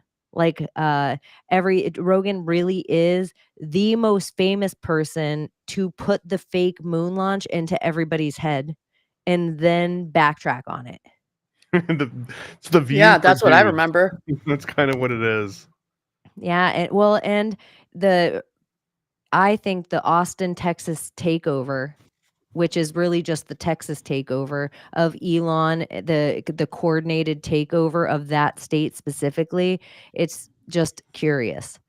I feel like, well, California is fucked, so it's not like you need to change with the voting so much there, but you can put a Portland in the middle of Texas and make the entire state Oregon overnight. So I just That's think what happened in Austin. Right? Yeah. And Austin's has the exact same spell over it that Portland keeps over it. Keep Austin weird. Keep Portland weird. It's like, oh, but you also Why? like everybody. I'm pretty much a person that like adults do whatever. I don't think the government needs to. If the government should, no, they don't need to. But I do think the push during lockdowns in the Pacific Northwest for legalization of mushrooms, psychedelics, all these types of things, I think that is wild. I think it was on purpose. I think they all like started to feed into like vampires feasting on themselves. They thought the whole world, like the world is ours. Glitter dust. I don't know what happened, but it's weird. Weird times and so violent to have such a mindset and then such a violent existence over those. And it wasn't just in the Pacific Northwest, but just with the drugs and the psychedelics mixed in. That seems to be a big, huge Joe Rogan thing. Float tanks and DMT. And I feel like the only way you get to Mars is if they put you in hypersleep on float tanks and DMT. Why do they some people say that it's like some kind of MK Ultra stuff, like the whole psychedelics, the LSD, the fucking shrooms, the this. Because And that's but I'm where it like, came from. Like did that, it? like well, Shamans who yeah. I mean, fucking that's how normal like civilians came across it, because it was funded. A lot of the psychedelics that we've got access to now, magic mushrooms, LSD, even salvia divinorum, all of these things by name came directly from CIA programs. There was a guy, Robert Gordon Wasson, who was VP of Finance to JP Morgan. That name comes up constantly because JP Morgan Jr. was absolutely fascinated with mushrooms. And he sends Robert Gordon Wasson, who was also fascinated with mushrooms, to Central America and to Mexico. And he brings back magic mushrooms, and he gives that to his friend Henry Luce, who was a member of Skull and Bones.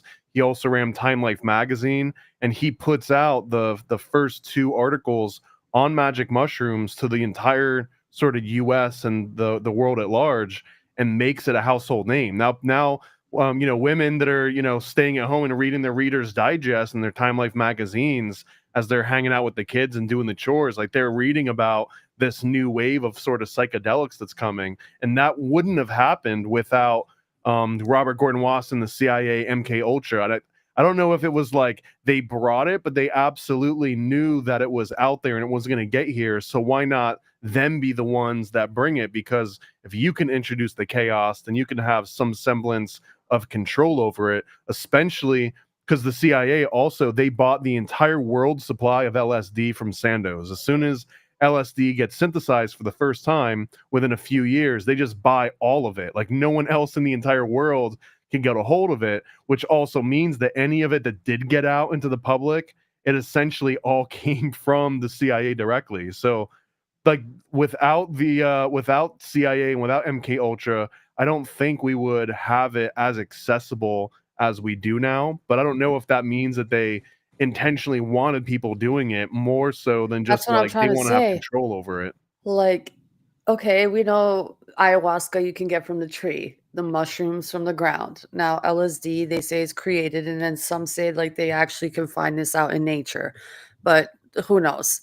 So, what part of it can it be mind control if you're experiencing almost other realms in the sense like you're going through other dimensions? How could it be something that they control when they can't really control your Wait, here's experience? a good example that I heard recently.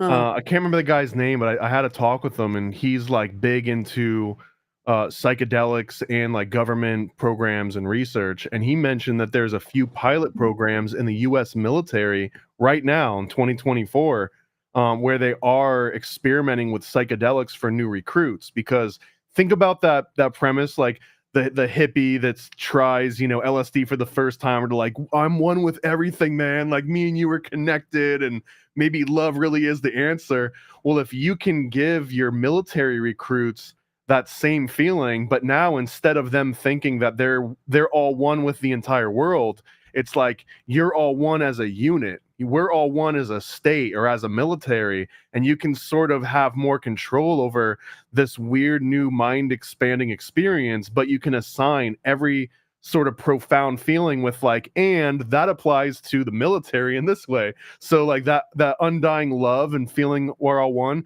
you can put that towards your TI, right? Your drill instructor. You're like, now that drill instructor becomes this voice of reason, voice of God, and it helps with assimilation. And I think that that's what MK Ultra and what the CIA was so What the fascinated about, fuck? is that you can completely change someone's entire perspective.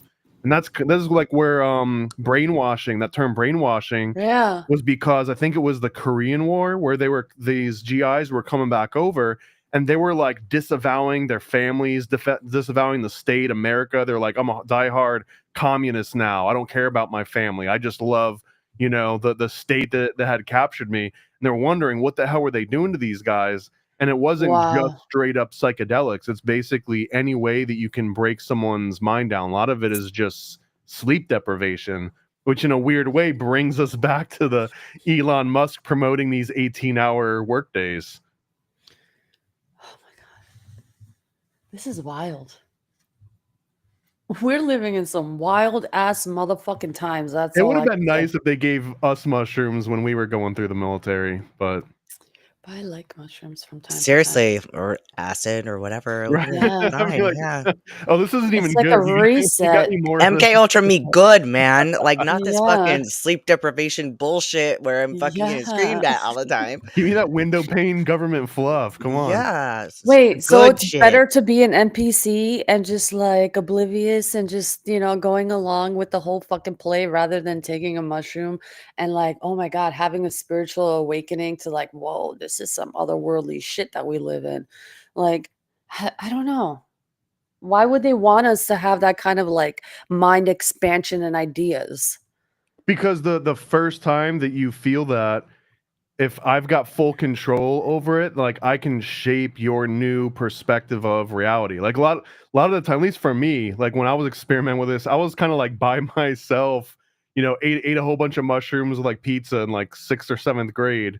And then I'm just like out in the world exploring, trying to make sense of what the hell reality is like breaking down in front of me. But if you're in a military setting and they know that they've given this to you and they know that you're about to go through this weird sort of like eye-opening experience for the first time, now they can just implant all these ideas like it's me that's causing this and I have control over this. I don't know, it's there's old stories from the Hashashin order. I don't know if you ever heard of this before, but the word assassin one of the ideas is it came from Hashashin because they would drug these young kids with all this hashish and they would pass out and they would wake up, and it was like the first time that maybe they felt this particular inebriated state, and they would tell them like, you're in heaven right now, you're talking to God, like that's why you feel so weird, is because you're literally talking to God right now, and God wants you to go and take out this politician, whatever, we're going to send you back out into the world.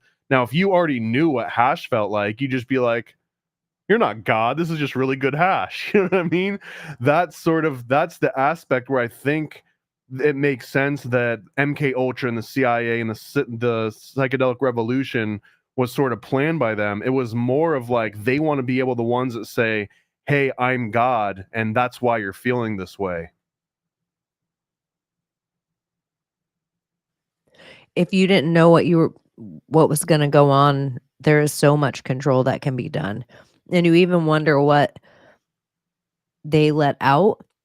And if there is a more magical thing to it, what if I could create a door to a specific realm with each type of LSD that I did, like a portal to a specific place.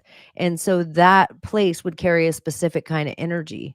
And maybe there's things that if they're cut off from whatever source or God or creation, or if they just decide like to do whatever spell, I'm going to live forever, I'm going to lose all, like the same reason they do adrenochrome or take a schizophrenic's blood. I just said a word that'll get us in trouble.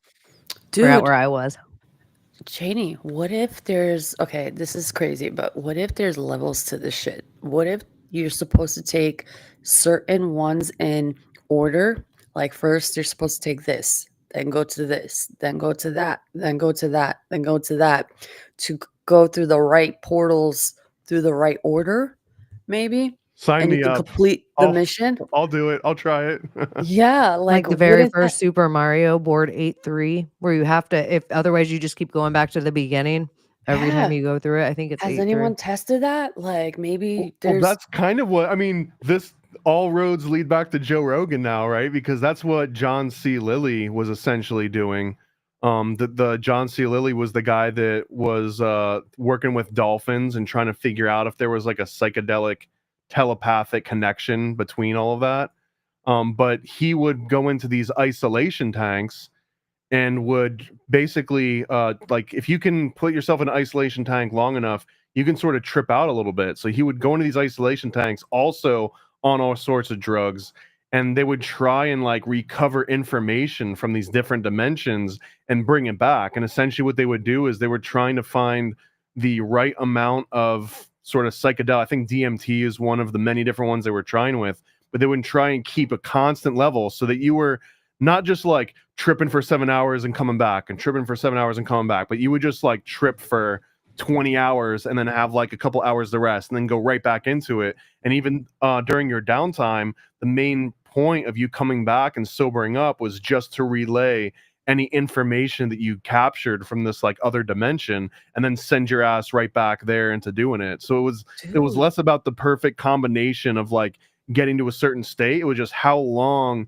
can you stay in this other world and how much info can you bring back with you. I wonder if they can do that with that whole experiment with the laser beam and taking psychedelics. I wonder if they're practicing that same concept of like taking a different psychedelic and actually looking into the laser light and seeing the other dimension of reality through that laser beam. Because people are like seeing the craziest shit, like staring into that laser beam, into that point axis too of the cross, which is fine, freaking fishy, especially in that point. So I wonder if What they're are they doing what are that. they doing? They're staring at laser beams? Yeah, there's a whole like documentary apparently about like people staring into a laser beam, taking, I think it's DMT or LSD, one of those, or shrooms, and staring into the laser beam and getting messages. Some are seeing like the whole matrix, like fucking digits, and just like fucking keep going and going. Some people are seeing images, some people are seeing other fucking worlds. It's just like, and they're all seeing the same fucking thing, like the similar stories through each person who's experiencing or testing this theory out in this documentary. I forgot what it's called. But it That's was why they don't want you shining lasers at planes. The pilots start tripping out and seeing matrix code everywhere. but it's like the idea of light, you know? Like light is matter, whether you want to believe it or not, but it is. It's just a lesser dense form of matter. Or maybe it's matter that we don't understand that creates what we are today. I don't know. I And mean, then in there a was light. weird way, I don't know how the actual science on this matches up, but I heard this and it sounded cool. But that light is sort of like infinite information all being provided at the exact same time. Just kind of like if you see the color white on like a screen, you're really seeing all colors blasting at the exact same time, and it's up to you to filter out all the colors you don't want to see. It's almost like how cable used to work back in the day, where the cable going to your house would actually give you all the channels, and the cable company would send someone out to put like a filter on there so you didn't get HBO or you didn't get pay-per-view or whatever. And then usually when you would, pay to like get a certain service, you pay to get HBO, they'd send the guy back out and he would remove the HBO filter off your line. So if you were smart or if you knew someone, you could just go out to your line and just drill through it, and it would like eliminate all of those filters, and you could put the coax coupler back on there, and now you've got free cable to all the different channels. I think there's Allegedly. allegedly, I think there's something very similar to that, but like when it comes to light is kind of the same thing. That light is giving you all the information. Like look at fiber optic communication is just using light instead of sending electricity through copper wires. So technically light has all the information that you could possibly need, and it's just all of our like end terminals and our computers are just filtering out just the things that you care about at that one moment in time. But I mean, in a weird kind of like a wacky theory, but if you just like stared at the sun, you could absorb all information that there ever was to know. It's just that we don't have like the biology to be able to process it the same way. And let there be light. And there was light. And there were two lights. Yeah, let there be light was actually them just rolling out like new fiber optics throughout the world. That whole beginning passage of the first chapter, Genesis. It's just wild. It's wild. I love it though. It's a rabbit hole.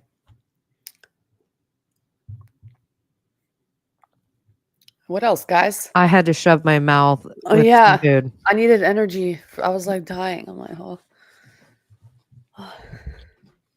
I ate something too good to eat that fast, but it was delicious. I'm eating flatbread. I ate steak tartare. Ooh, nice. Oh my gosh. Dude, I could eat it every single day. I love steak it. tartare. I love it. It's just raw beef, Sometimes, right? Mm-hmm. sometimes I could eat it. Sometimes I can't do the raw meat. I have to be in a vampiric mood, I guess, I can eat it all the or in time. a Hillary Clinton type of mood. Just the face, please. Do you get your steak cooked like well done? No, medium rare, sometimes medium well, depending how thick the steak is. I don't like it too red. I like it pinky. Yeah. Yeah. So Yesterday I had more of a redder steak, and it was good, but it's just like I felt the cold parts. And like, oh. But I think my body needed it because I felt so great after that. That's what I notice when I'm in a huge calorie deficit, because I'm normally like a mid-well person, but like when I'm in a calorie deficit, I want it bloody and I want my eggs runny, which is so weird because I'm not a runny egg person at all, but it just tastes better. You want the Yeah. most amount of protein possible. It just, I don't know, or it just like the fat feels like it's more there or something, because my fat's usually like lower than sustainable amounts.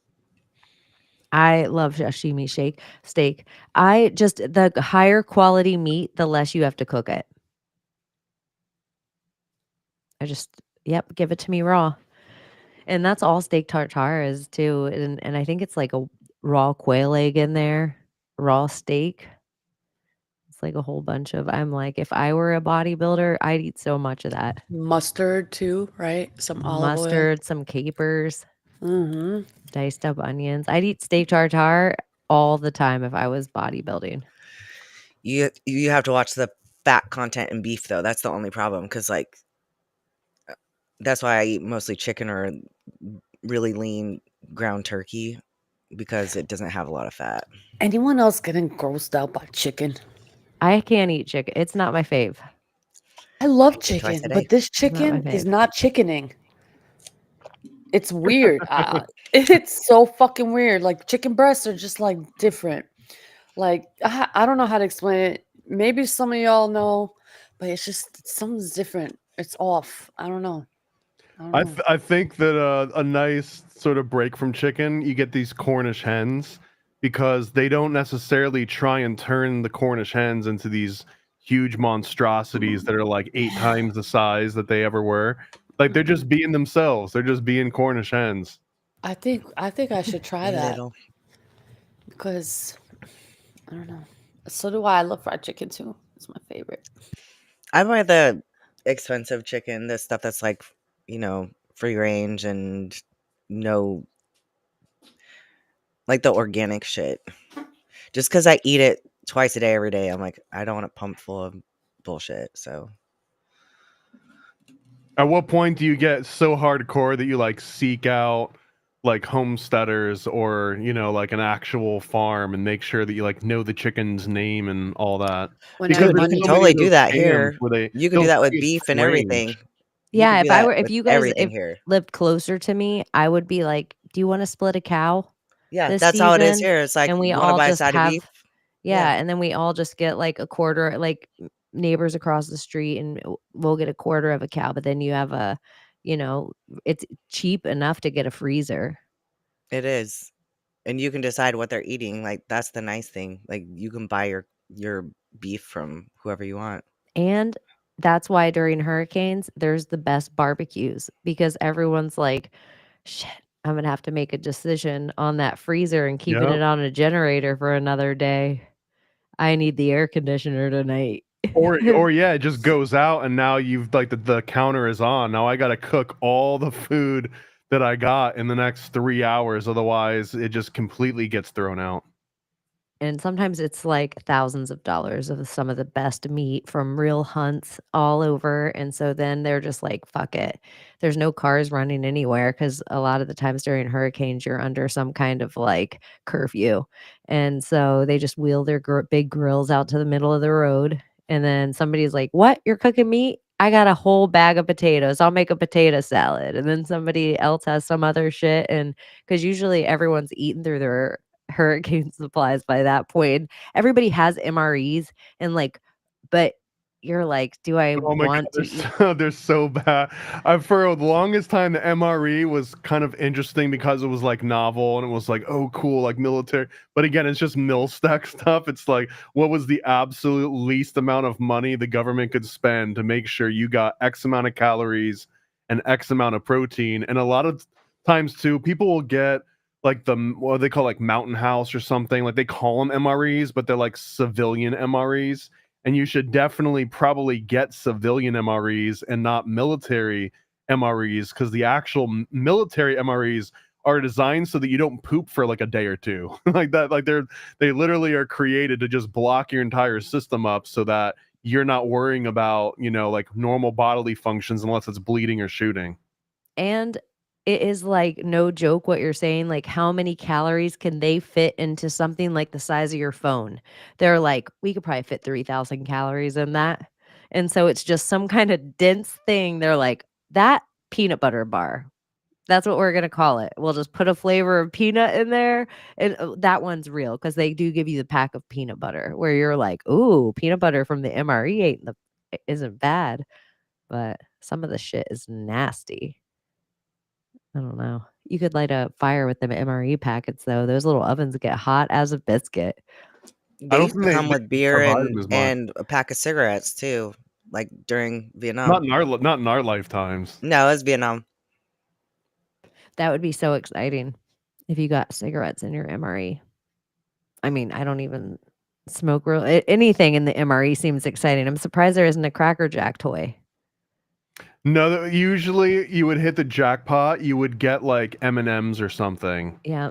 But That everyone would usually go be the through thing. them and then we'd trade. Like everyone would be like, okay, you get to pick an MRE. And there were ones that were, this is just after different hurricanes.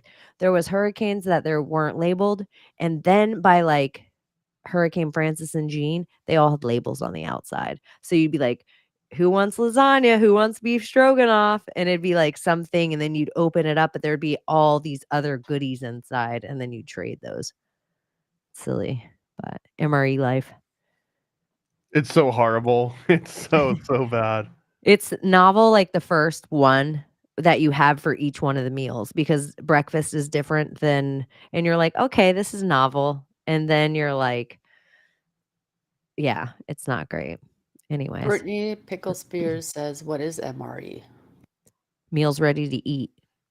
It's essentially cat food for people. Like everything in them, you can just open up a package. It can be in a shelf in your closet for 4 years. I don't know how long, but most of them are rated to last like up to 7 years, I think, until they start to really turn. But you could just have them stashed somewhere, and an emergency hits, and now all of a sudden you've got food. You can just pull it off, stick a fork in it, and start eating it.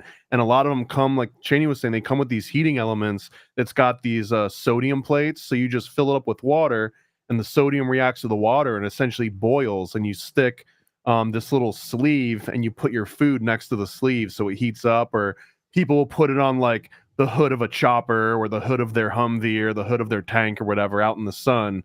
There's also people that'll like take a video of it. They'll put the MRE like on their engine block and drive around town or something. Like any way you can heat it up, now you got a warm meal. And it is so interesting. It has little weird cookies in it or weird little French fries. It's like not quite space food, or if you've had that dehydrated food that they always convince us that they have to have in Well, space. some have good quality. Depending on where you like look, some are like really good quality. What, the meals ready to eat? Yeah. Oh So no, we're talking about civilian version. military grades. Like when like a storm hits and if you have to wait in a line to get food or ice or something from FEMA, they'll give you the military grade MREs.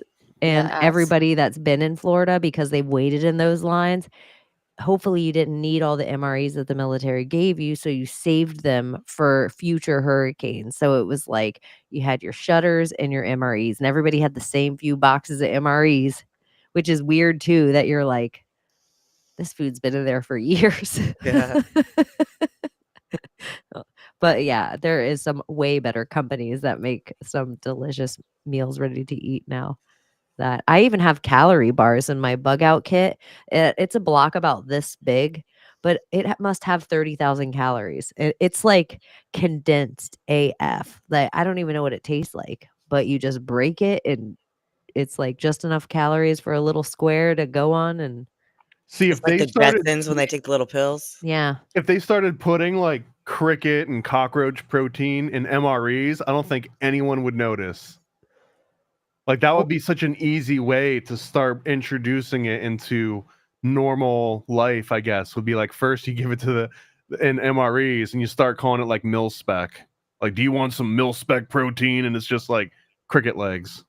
well, I think there actually is a huge conspiracy about whatever gluten that they allow into America, whatever quick drying yeast or quick rising yeast that they allow everyone to bake with, and the cheese conspiracy and the cheese caves and them getting this super amount of like bullshit yellow American government cheese, and then we shouldn't be having that much lactose on everything. And so I just think I think there's proof in a lot of first generation stomachs when coming to America and eating this food. People were talking about it in a chat room today, talking about foreign exchange students coming to Florida, like there being studies, or not Florida, just the United States in general. And they're here for that year.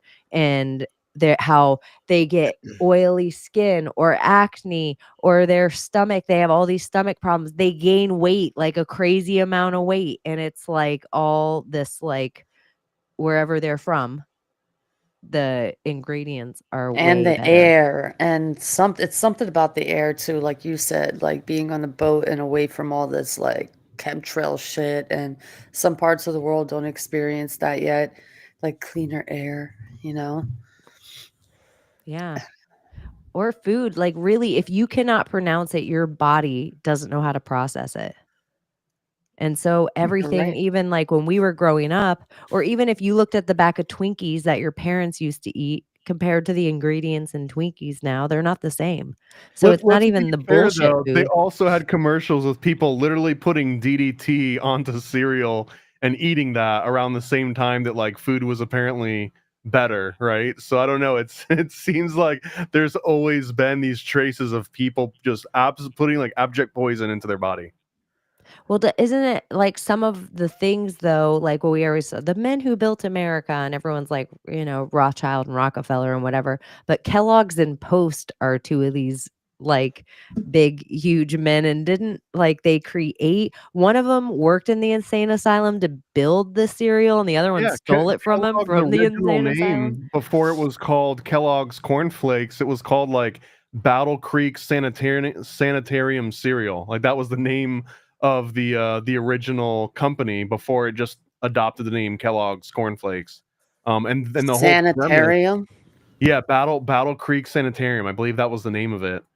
Because they were trying. I think the original premise was they were trying to make something that tasted so bland that it would not excite your senses, because they also didn't want people to have sex or even masturbate. So they thought that in this way, if they made all of the food taste so bland that everyone would just be so bored all the time and so understimulated that they wouldn't like turn to sort of like orgone energy. I don't know what the exact formula was there, but that was the basic Like premise saltpeter or of something. Like they well, won't be that, horny that from was another thing cereal. in the military. That was the biggest rumor, was that they It was had the these eggs. like these colored liquids that you had to drink, at least in all of the different like training camps I'd gone to.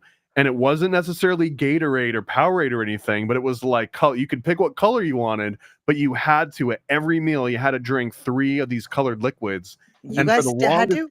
what's that? You had to? Yeah, we every single What? time they made you drink. You could pick green or yellow or purple or whatever the hell the color was, or orange. But you had to have 3 with every single meal. If you didn't, you got in trouble. Like you were forced to. And the rumor was that they were just giving everyone saltpeter That's to make you sort insane. of like The flaccid the Navy entire didn't do time. that. They didn't do that to the guys Well, at the all. Navy's And gay. They want everyone to be gay in the Navy. well, supposedly they put it in the eggs. So Right. I Well, don't I know if that think was actually In the true, but huevos. I feel like one of them, the Kellogg's or Post guy, he ended up having where they're like, oh, he had such a bad stomach pain, he killed himself. Like, I feel like he ends up, one of them kills himself, but also one of them, the Kellogg's or Post family, they're the ones who built Mar-a-Lago. Mm. Like, it was one of theirs that Trump bought What it the from. fuck? I feel like it was the Post family. Another fun, weird cereal fact too is that the Adurnoderm topic, the #1 researcher that actually published pretty much all of what we have now today to base public knowledge on Adurnoderm, but that he's also Dr. Abram Hoffer. He was the originator of biomolecular medicine, I believe. I think that's what it's called. And this is essentially when you see like people fortifying Cheerios, and they'll mash up Cheerios in a bag and they'll put a magnet and they'll pull all the iron out of it. That was him. That was his main brainchild and one of the biggest pushes, and which was also through cereal, because cereal is typically what poor people eat as opposed to what, you know, richer people eat. Rich people will have real protein and like real fresh ingredients, whereas cereal is shelf stable. It's, you know, it's something easy that poor people can keep in the cupboard and just like snack on it. So, but that also would usually imply people having all kinds of weird mineral deficiencies. So they came up with this concept of fortifying food. So now the poor people could still get some of these vitamins and minerals that normally you would get from having a regular diet. But now, since they're just eating like this dead, mashed up grain and cornmeal, that they would also have some sort of access to like what they consider nutrition. Yeah, remember Total by Post?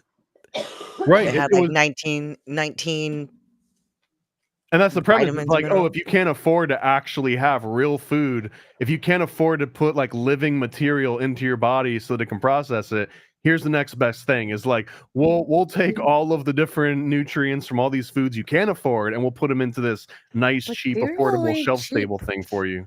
Cereal ain't cheap though. Not One box. anymore, but it Yeah. used to be cheap because you also, if you had fresh food, you would have to also have a refrigerator or a way to have ice.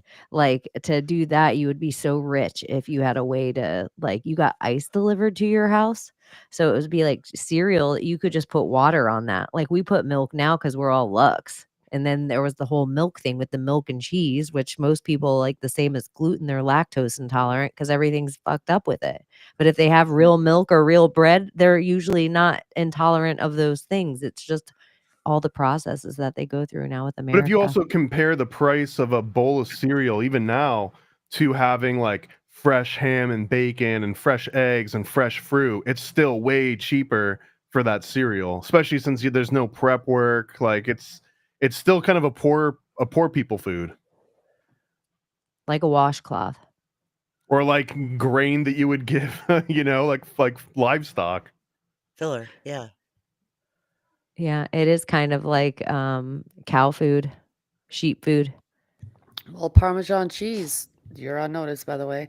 That pre-shaved shit, that powdery shit, a bunch of it is like That sawdust. plastic. Yeah, that's not real cheese. Yeah, it's not. You should just grind your block. own cheese. Yes. Grate your own, not grind. Don't grate. even try. I don't even want that powder shit. Don't even bring that over to my table. Mm-hmm. I only want shredded parm On or notice. grated parm. Yeah. Yeah, that fake ass plastic yoga mat cheese. Get that out of here. It's literally fucking wood shavings, bruh. Wood filler. Yeah, I just- parm cheese. Fake parm cheese. You're on notice. You're on fucking notice, bruh. Giving us wood. I will cover a slice of pizza with it though. I wonder. With salt and pepper and that shit. I will put that on Oh pizza. god. Weird. What? Just the shit that they do, like fucking beetles. There's like this red beetle that they get for red dye, and we're fucking eating red beetles. What else? I'm The surprised. artificial strawberry flavoring that comes from what, like a beaver's anus gland or something. Oh my god. Vanilla. Isn't that where vanilla comes from? Artificial vanilla is a beaver gland. Is it? Well, I know so, the yeah. artificial strawberry for sure. Oh, I think it's artificial vanilla too. I think Fucking it is too, beavers. vanilla. If a beaver farts by you, you must be like, Wow. So good. Strawberries and Let's cream. eat that shit. Oh God. But I could be wrong. We have to have Summer come in and talk about liquids if we're gonna ever talk. She knows where every single expensive liquid on the planet comes from. Dude, So, it's so weird. but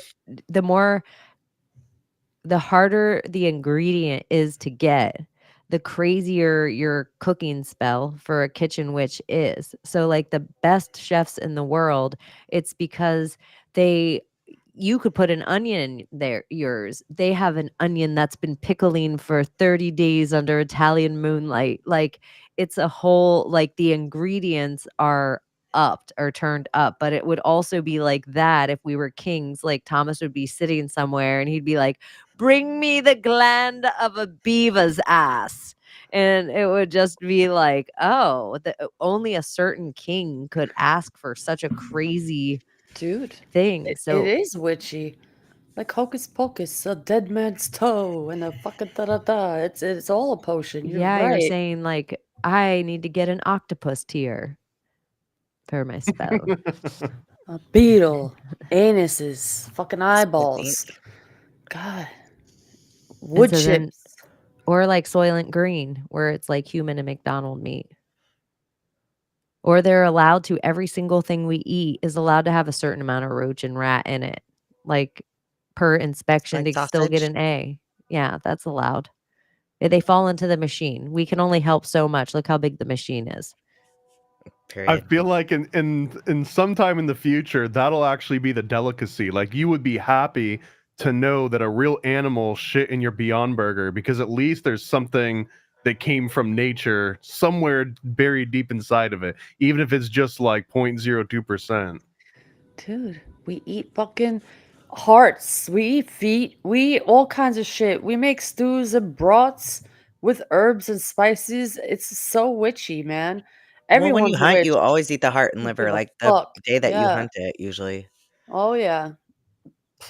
Everybody's a witch. I don't give a fuck. Heart tastes good. Liver Look is at, disgusting. if shit ever hits the fan, you guys, just so Mhm. you know, Johnny can sing every single cereal commercial from the 80s. If we ever need that in our zombie apocalypse team, I think that's definitely good It to would trip. know. Yeah, you That's never just know. straight MK Ultra programming. It's called psychic driving. We might need to recreate that shit someday, and we'll be like, he'll be the Our jingle Saturday man in the morning new Real quick, who knows society. the Big Mac song? We need to figure out how to get back to society. Yeah, it's perfect. Or it might be used for something different. Like, why don't we use the Big Mac song to get Thomas voted for king? Mm.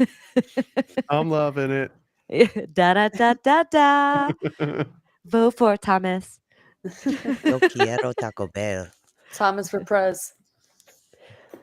I did not, some things I didn't see coming. Like, even when they were right in front of me, I'm like, oh, this is so nerdy. This won't catch on. Like that thing Abbie just, Taquero Taco Bell with the Chihuahua, that was Mhm. like Lady Gaga for me. I was like, this will never catch on. And Remember then, Spuds McKenzie? yes, Do you remember that Stick shows your age. Strictly? I know. My favorite You is the might find my frogs age. for Budweiser. Budweiser. Remember Yeah. that? Yeah, the frogs. But What about was- predictions for 2025? Do you guys have any? It's gonna suck. No, I'm just, Money, just money, Wait, kidding. fucking money, badass. money. Like celebrity deaths, who do you see Oh. dying? My first one that I want to say that I don't know why I was thinking about it driving, and it's a weird one. Penny Marshall is going to Who- die in Who's 2025. that?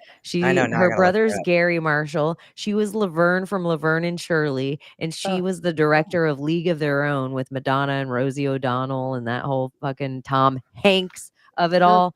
I feel like Penny Marshall Penny Marshall is in my death poll. is next on the list. Okay, check.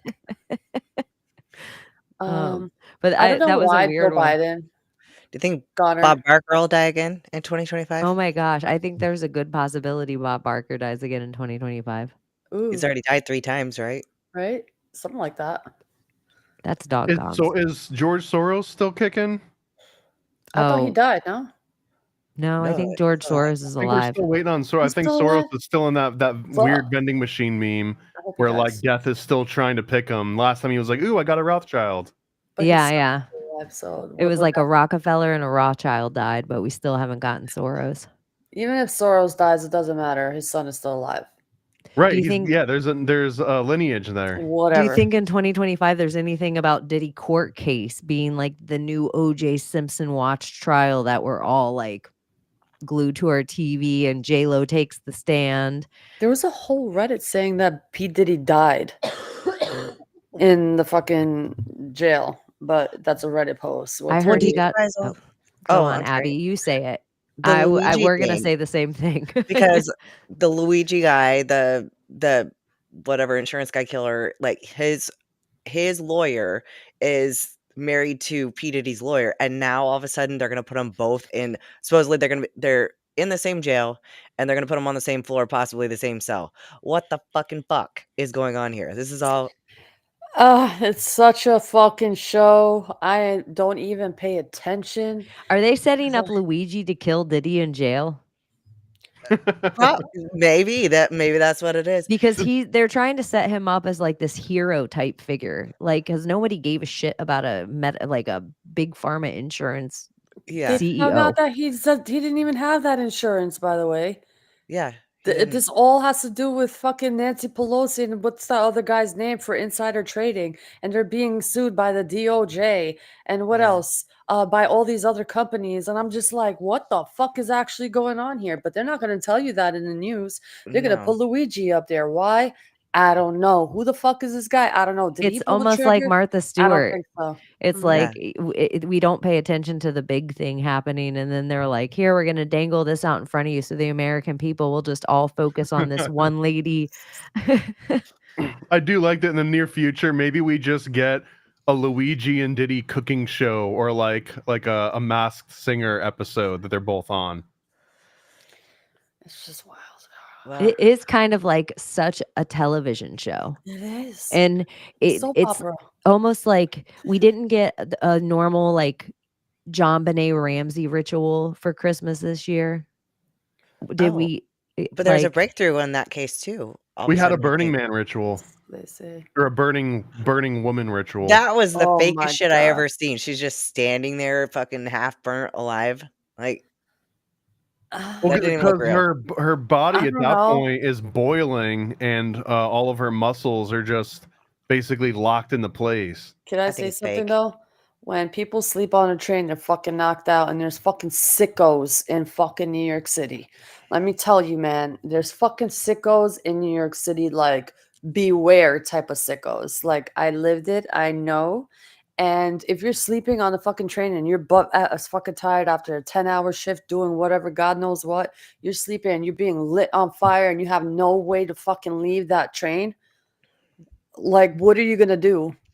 Like, you had nowhere to fucking go. The doors were closed. This fucking guy lights you on fire. Like, And there's the last thing you psychos out see are there. just people recording you, and then like a cop just like casually walking by. yeah, like nobody even seemed panic at all. They were just like, Oh, Because what New is York it? is Thursday fucking. again? Oh, the subway systems are nuts, bro. I'm telling you. I do think we're gonna see shit with the P Diddy trial. I think we're gonna actually like, all the stuff that we were hoping to see with the Ghislaine and Epstein shit. I think that shit's really gonna go down this time. you don't think there's any possibility that everything they used to get Diddy was because Ghislaine turned over evidence, and that's why she's in medium security right now? I do. I absolutely do. That's why I think we're gonna actually see a lot come out of this. I think that the normies who were not awake to any of it at all are about to really fucking Well, get a Kash dose of Patel, for reality. all intents and purposes, you can find Kash Patel on a lot of same like on a lot of the same podcasts having interviews, and everyone, by everything they list, Thomas saying or me saying or one of you guys saying, he says a lot of the same shit. He's like pretty like conspiracy minded, it's But also a seeming. So, Zionist, no? well, I don't know. I don't know I don't know what's going on, because it also seems like everything that they want me to focus on is this one part of the world, and that seems to be what all the media will let me focus on. They can get out all the tape in the world, and here's this camp and here's this bomb, and everyone focus on this, but I just don't see how World War III narrative and all the biblical prophecies come to pass unless we keep following along with this narrative. So I just feel like I don't know what any of the story out of that area is. I don't know what any of it is. Well, some of it is being uncovered in, where was it? Art it's down in South America, this whole, I guess, Zionist cult, you want to call it, were abusing children. I believe over 160 children were discovered being abused by these members, and now they're being outed, but they're like retaliating, like with violence against people who are like calling them out. So yeah, there's that whole fucking shit that just happened with um this weird cult that these people are in, and with like children. But don't they say that about every fucking religion on the planet? That there's Yeah, somebody in that religion that is a weird cult absolutely. fucking around with children? And Afghan, they have the little boys, the little what do they call them? The little girl boys, Falsettos. whatever they are. I don't know. They make them dance, and then I guess they have their way with them in Afghanistan and whatever Taliban run countries.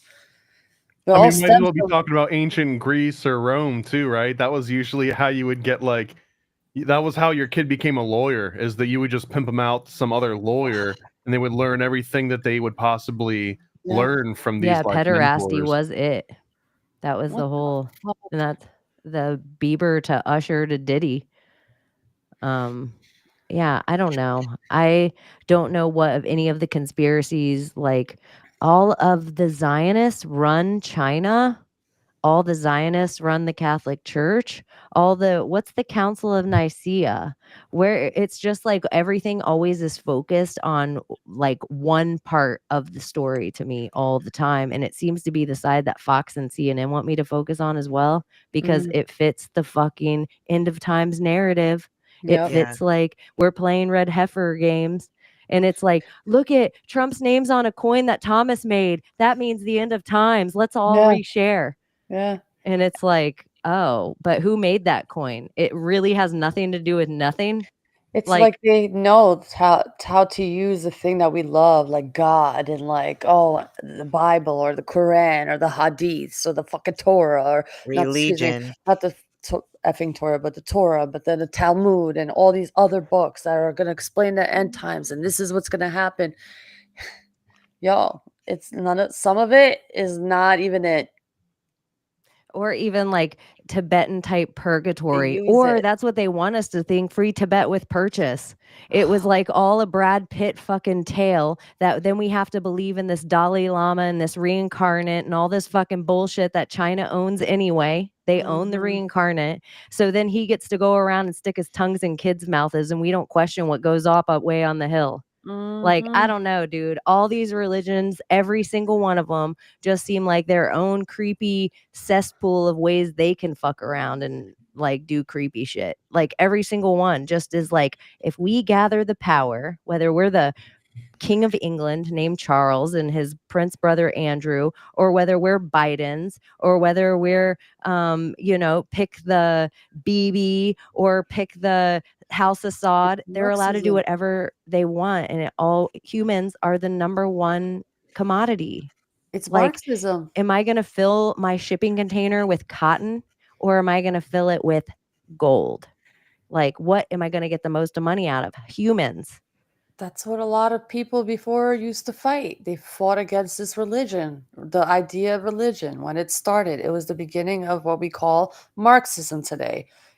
But it's in a different, they use it in a different way, but they still use it as a tool to gather as many minds and pull on your heartstrings, and the God heartstring majorly. Like, oh, this God is going to punish you for this, and God is going to do this, and da da da da da, and you're hellfire this, and what the fuck, y'all? Like, I don't know. It's just, I think there's a different way, and they know it. They hide it, That's why they do the fucked up shit that they do. And not saying that we should be doing the fucked up shit, but if they knew that there was really a hell, they wouldn't be really doing this fucked up shit. That's all I'm saying. I don't know, but even hell seems like a new invention. It's like Yeah. Greece. It's Yeah. like we keep finding about all these things, but when you go back to a certain point, it's like, oh, well, this was just put here, like in this amount of time. That doesn't feel like that old now that you say it. Like, when was Greece created? Yeah. What are we talking about Grecian gods for ever? Mhm. Like, Hell and heaven are both places on earth, man. it seems like Greece might it's all be up like here. in line of what's like, what came first, the Greece or the Mormons? Like, I don't know. When were the Mormons created, Thomas? 1820s, I believe. I think the Yeah. Mormons might be older than Greece. Well, think about it here. Oh, we came for religious freedom. And then you had the natives who were here practicing their own religion, but they got fucking their because they weren't practicing Christianity or whatever the fucking religion That really was. wasn't why. They wanted their But gold. yeah, but that That's what it too. But was. Their that resources. that too, they conditioned their children, they put them into schools, and a lot of like getting rid of their identities. It's all part of that. It's all part of that system. It's like a new conditioning. Everybody wearing the same clothes now instead of their traditional clothes.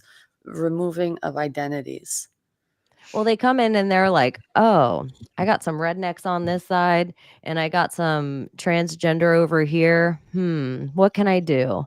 I'm going to put a flaming symbol in the sky, and all the rednecks are going to think it looks like plaid, like their shirts. And all of these ones, they're all going to think it looks like the dye they have in their hair. And with this flaming symbol, they'll both see what they want to see. And that's how I'll become the king of all of them. Religion. Yep. Yeah, and if like I sometimes think about like my God, like why don't we wear our traditional clothing? Like especially like women, our traditional clothing in our culture looks so goddess like and so princess like and feeling so feminine and like pretty, and you just feel different when you put these clothes on. I don't know how to explain it. It's like you feel more like a queen. And we're in this idea of like, oh, fashion and this is in, but it's like all a copycat version of everybody else instead of sticking with your identity. Imagine every woman walking around like a beautiful goddess in their traditional clothing and just be like, wow. But we I don't. don't know, but I feel like I like being able to wear whatever I want, not what my king True. tells me I have to wear. And I don't True. mean like metaphorical king in my house, like my king, my man. I mean like an actual king telling me I have to wear a certain clothes or a color, or I'm not allowed to wear a color because only royals can wear that color. Mm-hmm. I So don't. Yeah, I don't want that either. I'm saying like like cute goddess clothes. That's what they were. a lot of stuff from your culture seems like handmade, Mm-hmm. like real stuff, but it also seems like those are trades that people could say it about their forefathers just in America, like trades like craftsmanship of building a table, like Yeah. something so different, building clothes, like having those are what they kind of want to take from all of us and convince us that the plastic shit we get from Shein and Temu is comparable. Yeah. Whereas Right. something that your great grandmother made by hand, you could pass it down to your kids still. But the plastic shit I got from Shein, I can't even get it through one wash cycle. No. So sad. What the fuck? But it's kind of like, oh, we're just in a Just disposable society. yeah, or everything just erasable. It But maybe they disappears. want it to be. It's the part of I bring it up all the time. Marie Kondo on Netflix, like part of the Netflix psyop, is her coming on and being like, if it doesn't bring you immediate joy, throw it away. And so she convinced all these people in the middle of fucking lockdowns that were staring in their cell to throw away shit that didn't bring them immediate joy, when most of the shit you have in your life that's really sentimental doesn't bring you immediate joy. It's like sentimental. It might even bring you heartache for a minute because it was your dad's something or your grandfather's something, and because you miss them. But it's not because, oh, it doesn't bring you immediate joy, dump it. And so it's like they kind of made us get rid of everything in our lives that actually had any character, any authenticity, any blood, sweat, or tears in it. And we all have IKEA. We all have Shein, Temu bullshit, plastic, squares, and brutality, where craftsmanship that used to be built by people, it was detailed. I Dude, do love we That Shein though, one, because I get like my my swimsuits through them for like $7, and a practice suit, a thong bikini, usually costs like $90. So honestly, Shein $1 million is big. idea. point where like $7. Let's open a weightlifting bikini store and we'll sell it Seriously, for like half the sew 'em price. if you can sew and you like to No, no, bedazzle no. shit, We'll these just women make buy. a ton of money. We'll just order it right from Shein. We'll just mark it up times 10, and it'll still be cheaper than Yeah. whatever they're doing. And then we'll just put a cute label on it, and they can get 2 for 1. Period. Yeah, there you go. That's a great idea. And we have our own I'm drop ship telling you, company like of my first bikinis. suits were like $90 each, and then I found Shein, and I was And like, it'd be easy to get sizes because it's not like you have to deal with a whole bunch of sizes. Bodybuilding ladies are bodybuilding lady sizes. yeah, yeah. yeah. You They're not know, gonna have large also and extra Thomas is large. writing it down on our board. I saw him. He's like, "Oh, this is a great Oh, idea. We make our millions with weightlifting." not just New I also segment. wanted to add a new not just segment. with clothes though, Chaney. We also talked about like how they create, this type of housing that we use now. And we actually talked about this at my workplace with a customer. And like, what do you think is going on? Because all these houses are getting mold. I was like, you know what it is? It's the fucking sheetrock. Because there's no more craftsmanship. There's no more like actual like stonework and plaster work and actual woodwork, breathable material. We have fucking sheetrock that captures moisture. And then all of a sudden, people are experiencing mold in their house and getting sick. And everyone's like, what's going on? What's going on? Is it the insulation? No, it's your fucking sheetrock. Sheetrock. Yeah, on notice. I'm telling you, it's the sheetrock, man. And take I've a seen shot, enough Aries. with my dad, like in his projects and working on buildings and picking them up and seeing when he tears shit down with demolition, the type of fucking filth on these sheetrock materials, it's crazy and mind blowing. And I 100% More like believe shit rock, am I right? it is sheetrock. It is sheetrock. And that's what they call Albanians call it shit No, rock. you're right. If you look around whatever state you're in, my state specifically, if you look around Florida, the houses that are 150 years old, they're just made with local wood off the ground and they last forever. It's like all these building codes, the same as the Rockefellers and Rothschilds, whatever your state is, had some cocksucker that only wanted you to buy his thing. And so they worked their way all the way through. And that's how the building codes are in your place. And it's not necessarily the best. And so every single one of our natural ingredients out of our country has all been shipped to China and it's all been cut for us like cheap fentanyl. They send it back to us. And so we have all these roofs in Florida that are stainless steel, but it's not American steel. It's from China, but it's so much cheaper, but it says stainless. So we just move on. Well, it's all cut with things. So it's all rusting and stainless steel doesn't rust. No. So, so it's just like building codes are bullshit. And sheetrock is not the best thing. You wonder all the stuff they have going on. You have wood shipped in from a state that's not your state, and you're wondering why that your house can't handle the elements for a long period of time without constantly having to get shit redone to it. Or you have, your kids are sick all the time. People are sick because inside their houses are sick. Carpet too. Yep. Carpet, fiberglass. Fiberglass. We're putting How many fiberglass filters in our walls. That's wild. in our tampons, but that's for a different show. Well, mattresses too. Hey, that's a Sunday show. You Sunday keep those show. tampons and you keep them to yourself. Your fiberglass tampons, ladies. Whatever blood Buy magic you guys organic are up to. cotton. Come on. I don't know. It does seem crazy that, of course, it'd be easier for them to make some second-rate cement. And that's what you were saying with craftsmanship. When I talk to any of my friends who still live in Europe, like they have no intentions of ever going anywhere. They're from different countries and that's where they live. Even the way they mix cement is so different. Like then we mix cement here, that it lasts forever. When they mix cement, when they build something, it will be in a field forever. Like everything like we don't have any know-how. We were just like, oh, let me take this bag and I add water. They know certain ingredients to mix in and certain things that make it's different Types grasses of and hemp sand. and sand and it makes this brick way stronger than anything that they're pouring on our roads or anything. They have the capability of doing things that last longer, but it's like the Edison bulb. There's Yeah, no they money to be made build if it lasts everything with forever. cinder blocks, number one. And no fucking wood. They're like, wood? You build your houses with fucking wood? Like, why? And I understand, like, it makes so much more sense to build with fucking cement and like breathable material and brick. And like, why? You don't need insulation when you're building that way at all because everything is sealed. Oh my gosh, insulation. Uh-huh.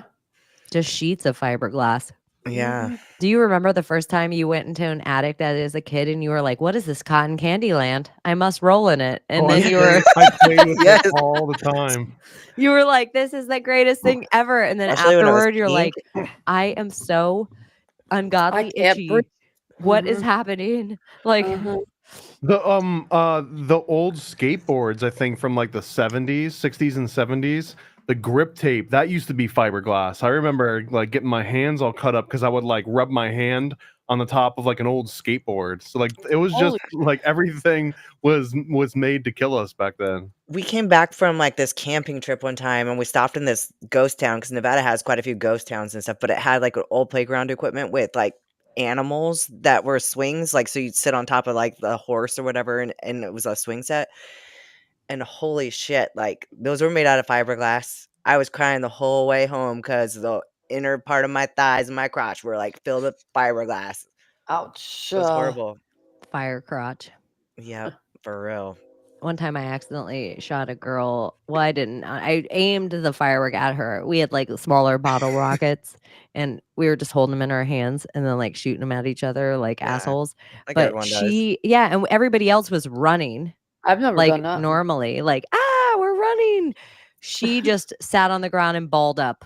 And so it was like, phew, right? And it was Made like it extra easy. yeah, no, like it was too late. She just went to the ground. Like she instead of running, she just went to the ground and balled up right where and so it like right between her pants went right in her crotch. And so and she had like white jeans on. It didn't even blow through her jeans. That's how little of fireworks they were. They weren't like full bottle rockets. They were the Yeah. little they were still bottle Yeah. rockets. They were just small. And but it made her nickname that I think for the rest of school. Oh, bottle rocket, Fire crotch. fire And crotch. everyone's like, I don't get it. She doesn't even have red hair. Like, You had to it's be a- there. yeah, you had to be there. Sorry. It was one of my dick moments. It was before I learned about not horse playing, but that's for another time. I don't know. Do you think any of the stuff that's going on X is all coordinated, like water testing, to see like how the American people are going to feel about these next stages of the NWO? Like, what do you mean? You Because I've been know, off the radar a little bit. well, everything we were talking about with what's the bill, Thomas? H1B. What is Oh it? well, no, we're talking about the H-1B visas. I don't know what the. Oh, Yeah, that's pretty much what the whole tweet and everything. And it's been this like, hey, Elon says he's American first and he wants all these other people to come in and take jobs. Like, we need jobs. Like, we'll take in. Then people are like, hey, like, Americans are too lazy and not smart enough to do these jobs. Yeah. Pretty much. They've Like, become lazy. They become whiny too. I don't want to work. And we don't, but like, I don't want to work 18 hours a day. who wants to work? Seriously. I just want to work 4 days a week. Like, I just Maybe want to make money and Croatian trade. should be a and, 3-day like, weekend. not work. That would be nice. But this is why Mahmoud's going to take your job. Donate Bitcoin to God built angel.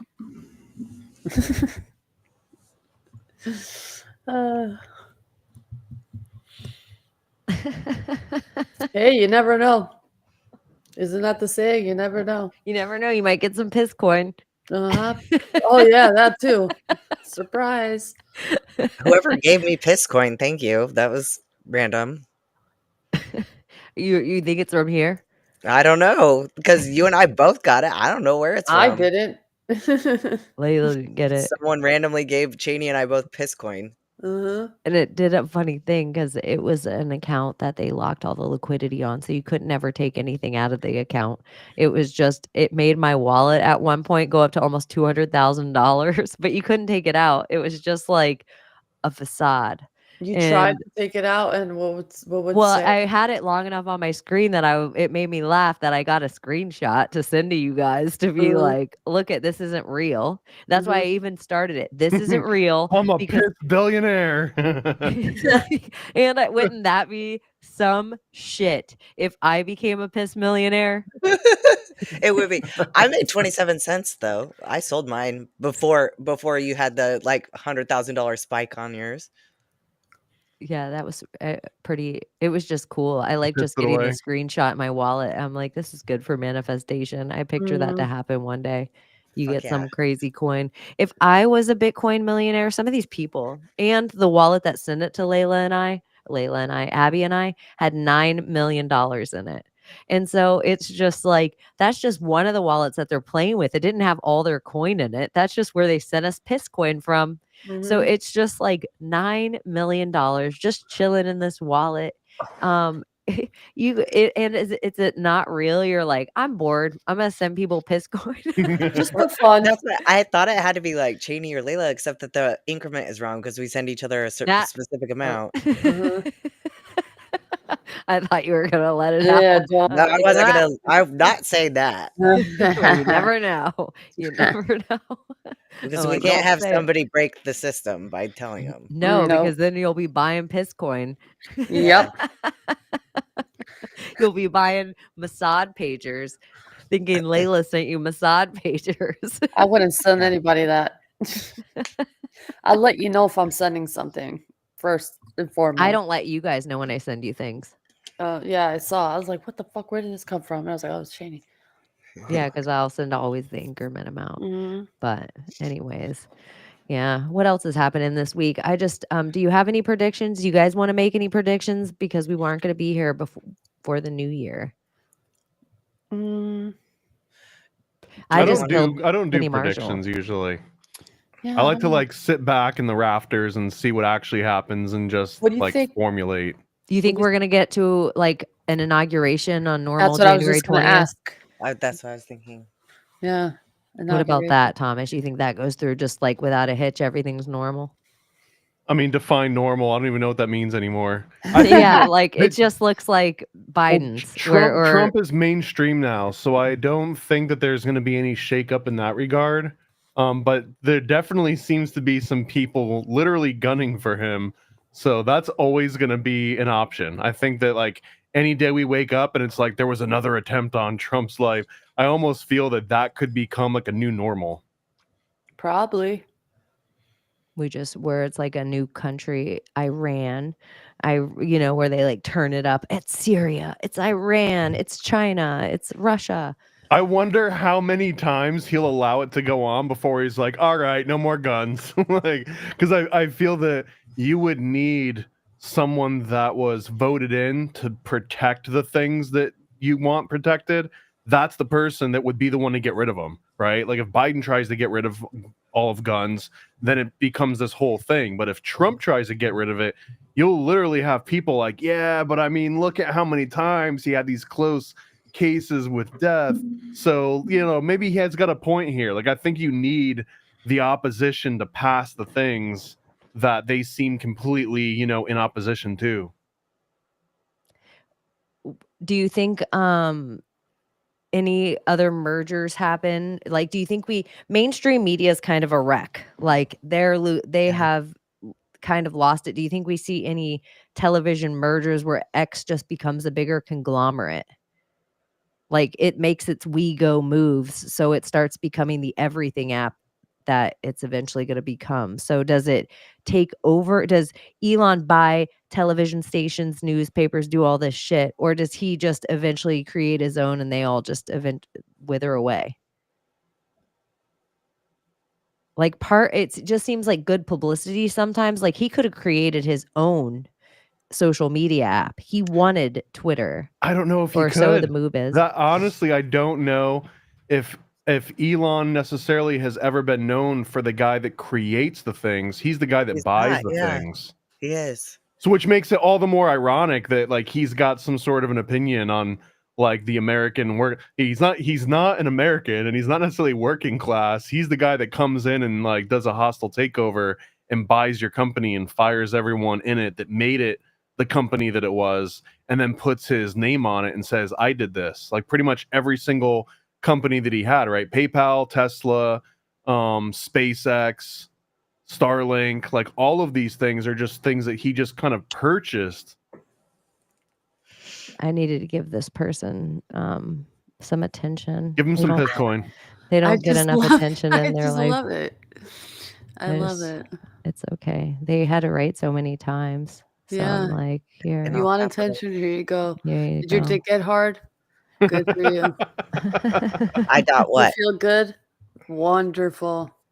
Good. That's good magic Did today. you let it out? Nice. Nice. I Which head did you use, motherfucker? That's bang muck. Okay. Left or right hand? Yeah, I know now. It always. Don't we I have always. moderators in here? Yeah, maybe. I always feel like they. I don't even care. I always feel like it's through a translator app where I'm like, is China mad at me again? Well, they just called us IDOTs, so Yeah. So I IDOTs. always wonder, like, is this What through? country are you from? Yeah, it's okay. It's okay, man. Big up yourself. you're entertaining us. I love it. I know. But so yeah, you don't have any predictions about nothing? I wish I was an oracle sometimes. I don't know what this government has planned for us, but just stay tuned for a wonderful show. But just don't be black-pilled. Everything's going to be all right. Invest in some XRP. Do that for yourself. Put a little $100 here, $100 there when you can. Don't kill yourself, you know. It'll end up being a pretty good amount one day. Just leave it there. That's it. And look forward to greater things. That's Don't my forget prediction. your password. Yeah. Oh yeah, hide it somewhere. In real life, not For somewhere reals. digital. For reals, for reals.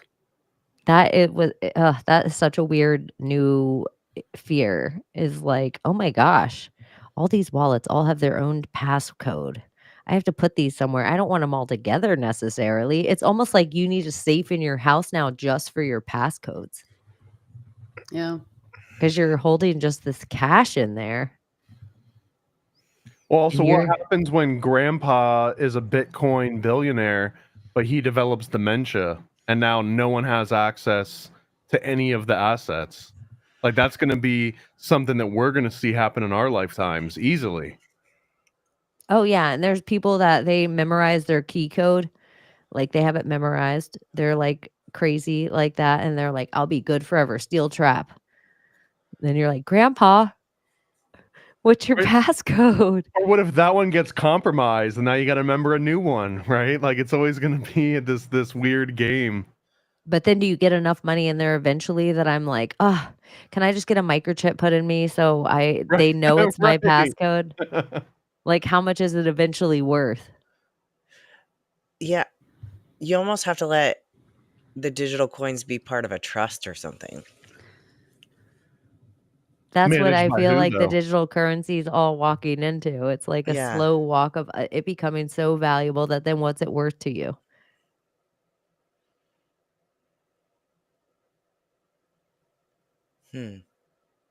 It does seem like a new world order dream to be able to literally wipe out somebody's entire financial blueprint by just eradicating their wallet or compromising it or just knocking it out of their memory or just some way, just so much easier because there's no real assets forfeiture that you would have to Yeah. go and like repossess or sabotage or send arsonists or anything. It just if you were going to be, set up some system in which you could just destroy your your opponent's wealth, it does seem that if they put everything into a digital currency, it would be one of the easier ways to just completely wipe them off the planet.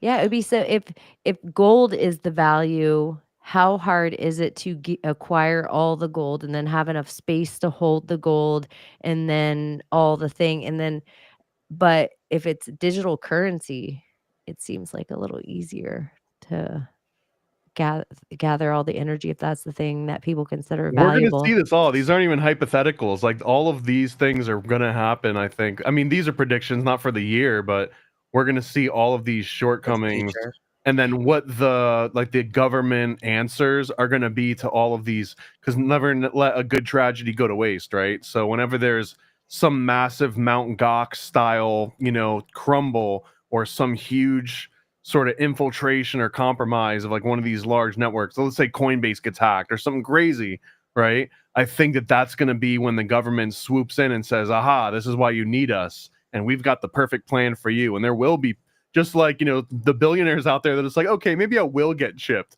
Maybe this is the only way that I can really protect myself. But that'll be such an easy sell. There'll be like a Bitcoin 9/11 of some kind, and they'll pass like a Bitcoin Patriot Act.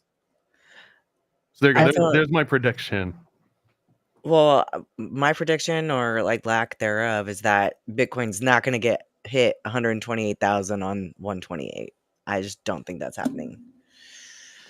Do you think like the same way you said Elon, why would he start his own social media site? He wanted to buy Twitter. Why would a country want to start their own cryptocurrency? Why wouldn't they just buy all of one? Yeah. Like in that Because anyone can make their own cryptocurrency now, right? Like you've made a few of your own coins already. But then it's powered by something. Like, does the United States want its coin powered by Bitcoin? Because then all of a sudden, all the volume it's doing is for that. Or then they make their own USD, crypto version. But it's just like the same. Is what's running that? Is that the best technology? So I just this has come up with my friend Alex Fulton on Think Tank. He also goes by Crypto Kubrology, but he makes a really good point on this topic because I bring it up like, what about ERC20 tokens or like Ethereum where it has like actual purpose, like you can put smart contract, like it has functionality versus Bitcoin, which is just a thing.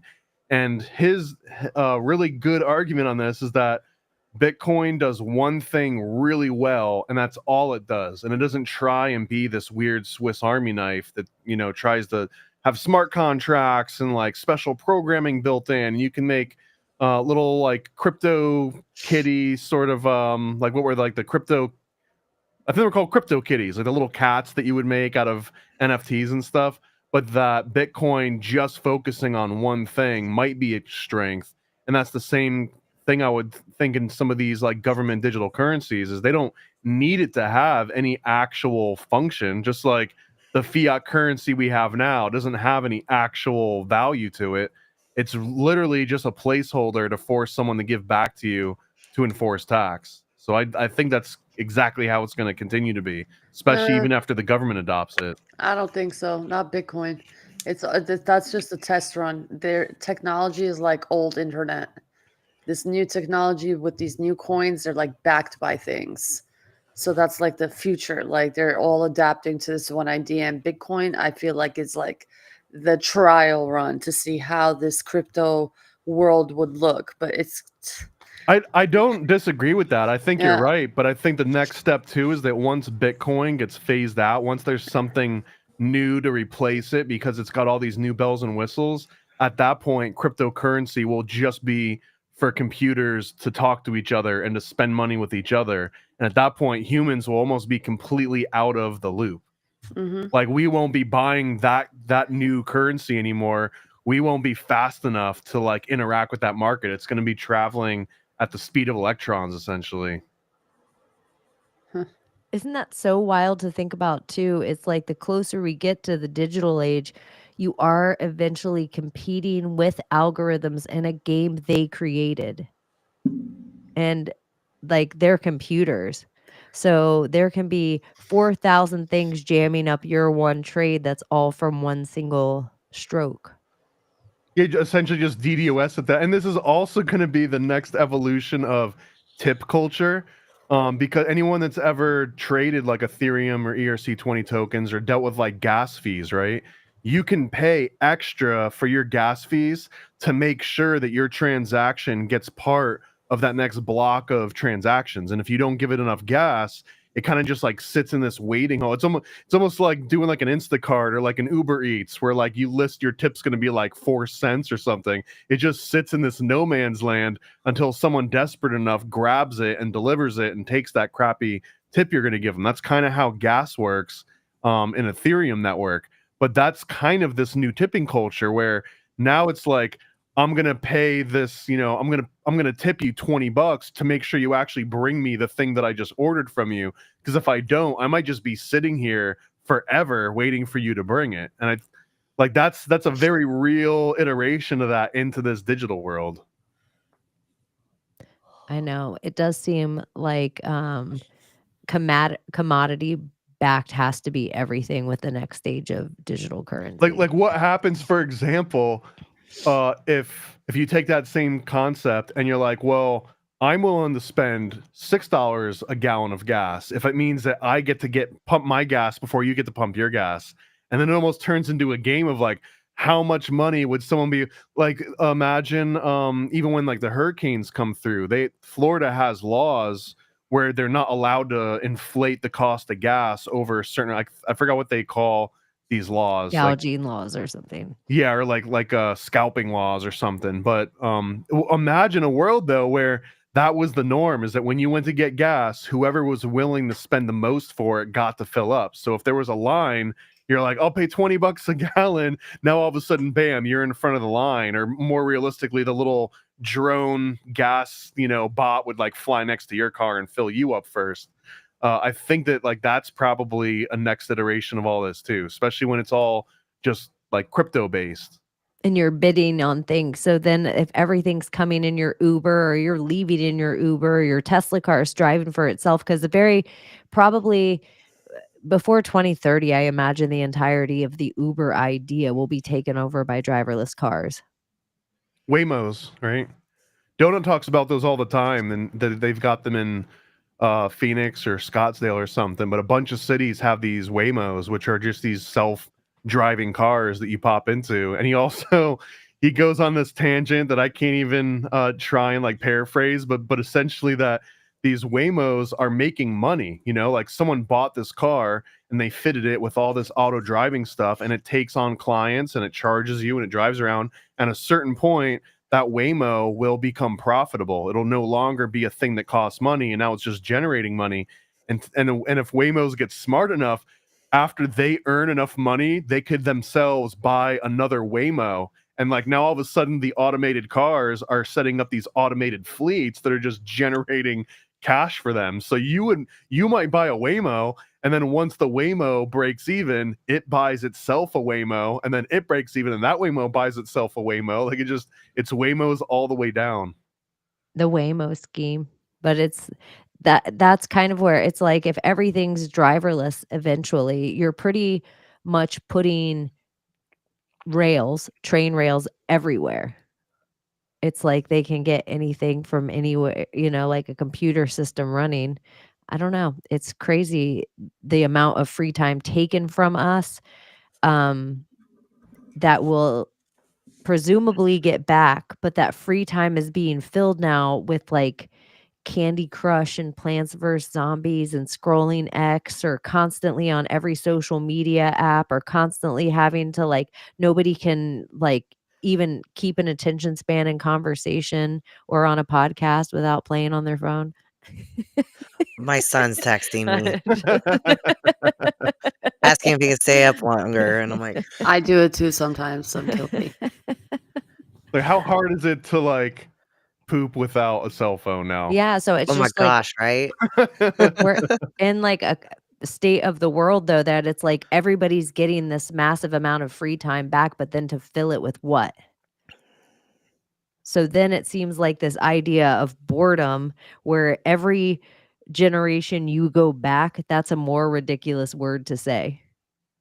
Like if you were 200 years ago and you were like, I'm bored, they'd be like, get off your dead ass and go farm for the family. Go Well, and outside. this is when kids You're would bored? I'll literally, find you like, something to do. you'd spend 2 hours pushing a hoop with a stick down a dirt road, and that was better than Game Boy. Yeah, it's just like we've become this everything's so fast, so many lights, so many colors, so many things. And it's you know, so you can sit on the train now and what are you filling that with? Because it's bringing you from point A to point B. You don't have to drive for yourself. So now it's filled with the plant versus zombie. But those drives and those things those would be the times that you'd be like, oh my gosh, I have this idea. But they're all going to be filled with, we're going to be taken out of flow state or something. Yeah. So there was this chart done about like time and like how we spend it and online and whatnot. And I think it was like a 75 or 100-year span of like how people like lived lives and like time with family, time with friends, time doing sports or time in school and time in this and time in that. And family was number one. And as time went, it went from family to friends, from friends to family. And then it went from friends to family to like friends to school to family. And then internet came, like all this like graph changing, like family went all the way like down towards the middle of the bottom, and online just went all the way up. And like how much time we put into the internet world is mind blowing. Like how the You know what, I had chart. to think about that because I saw that and I Mhm, agree with what it's saying, but mhm, how much of the time spent with friends is online? How much of the time, like, with family is online? Like, you do yeah. still interact with those things online, like, most of my friends are online. So Yeah, but it's different online versus being real in real time, you know?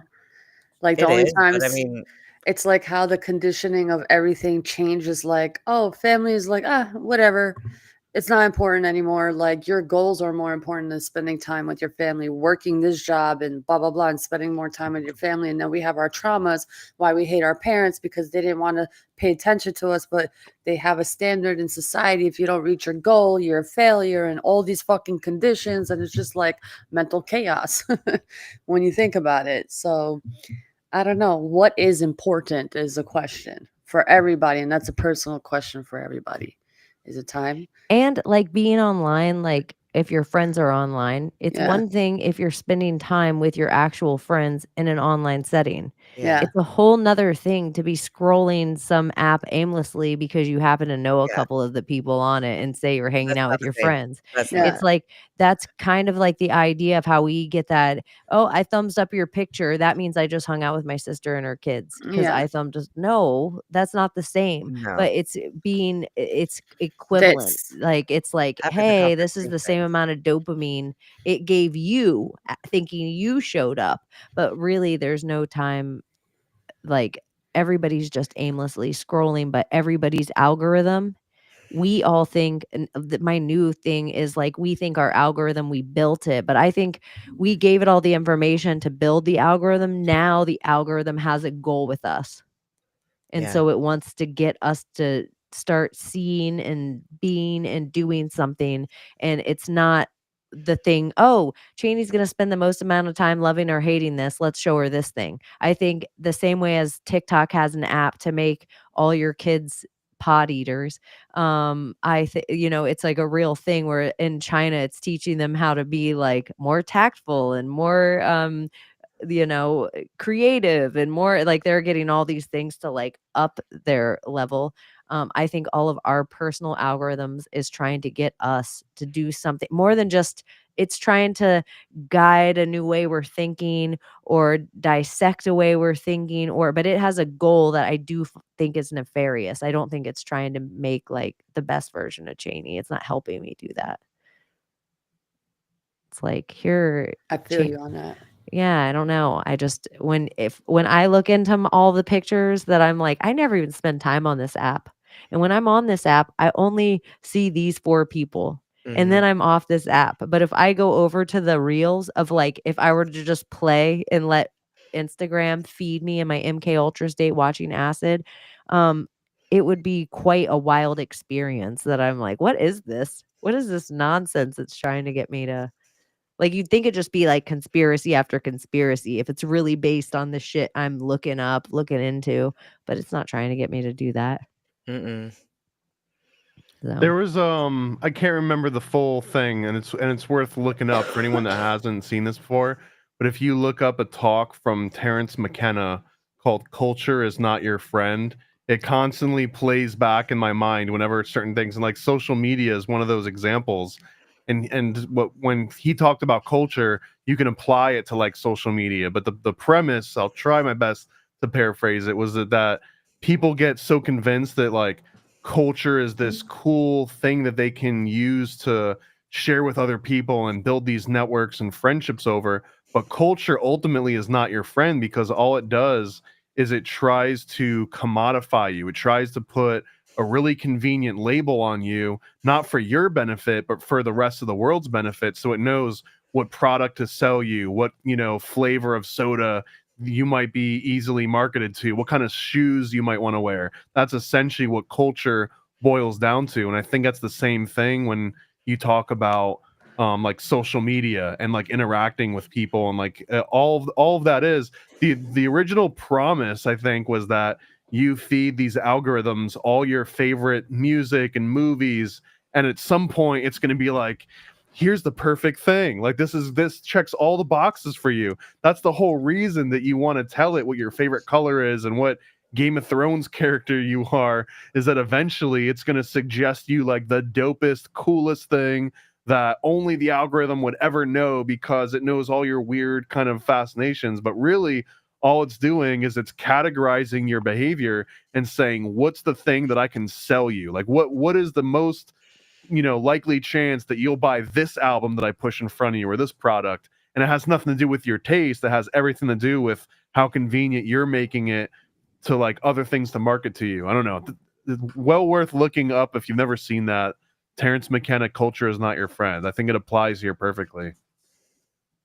I was just thinking that it's so crazy to me how, since we've been doing this show, which hasn't been that long, 60 something episodes, so a little over a year and a half, whatever, AI has learned, or at least they're showing us that AI has learned how to make perfect human hands.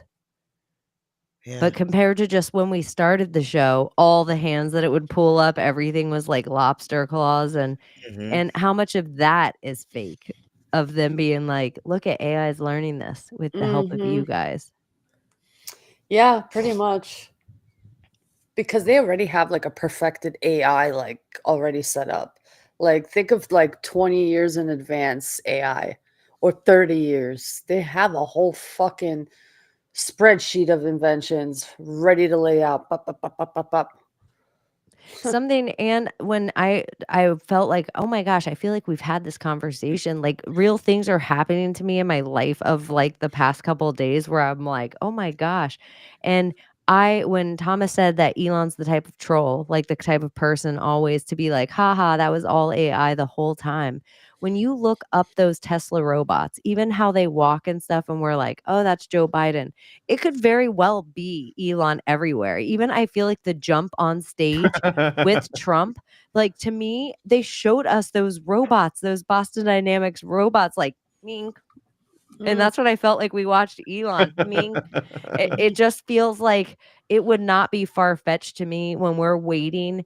Like part of it feels like it should be a game, like a 5D chess. And on one side, it's technology. Like we have this robot Terminator. On the other side, we have Predator, this alien, this like thing. And then there's like this religious monster sitting at the same table. And it's like, what end are we going to get? What's our demise? Like choose your character here. Is it going to be a religious, like end of times? Is it going to be our technical overlords where we're all Skynet, or is it going to be an alien invasion? But it's one of the three. Well, Chaney, you bring Don't it forget the up. zombie apocalypse. Well, you brought it up, and there's this thing on TikTok of these people recording something in the trees that are breaking off limbs, and I mean huge limbs, and jumping from branches to In branches. South Carolina, where the monkeys escaped. Dude, maybe it's that. I don't know, but like it's trending now on fucking TikTok, and they don't know what the fuck it is. Some are saying aliens, some zoom in into these whatever they catch in the glimpse of the frame, and it looks like a light morphe thing. I don't fucking know. It's just very odd. It's just What? so odd.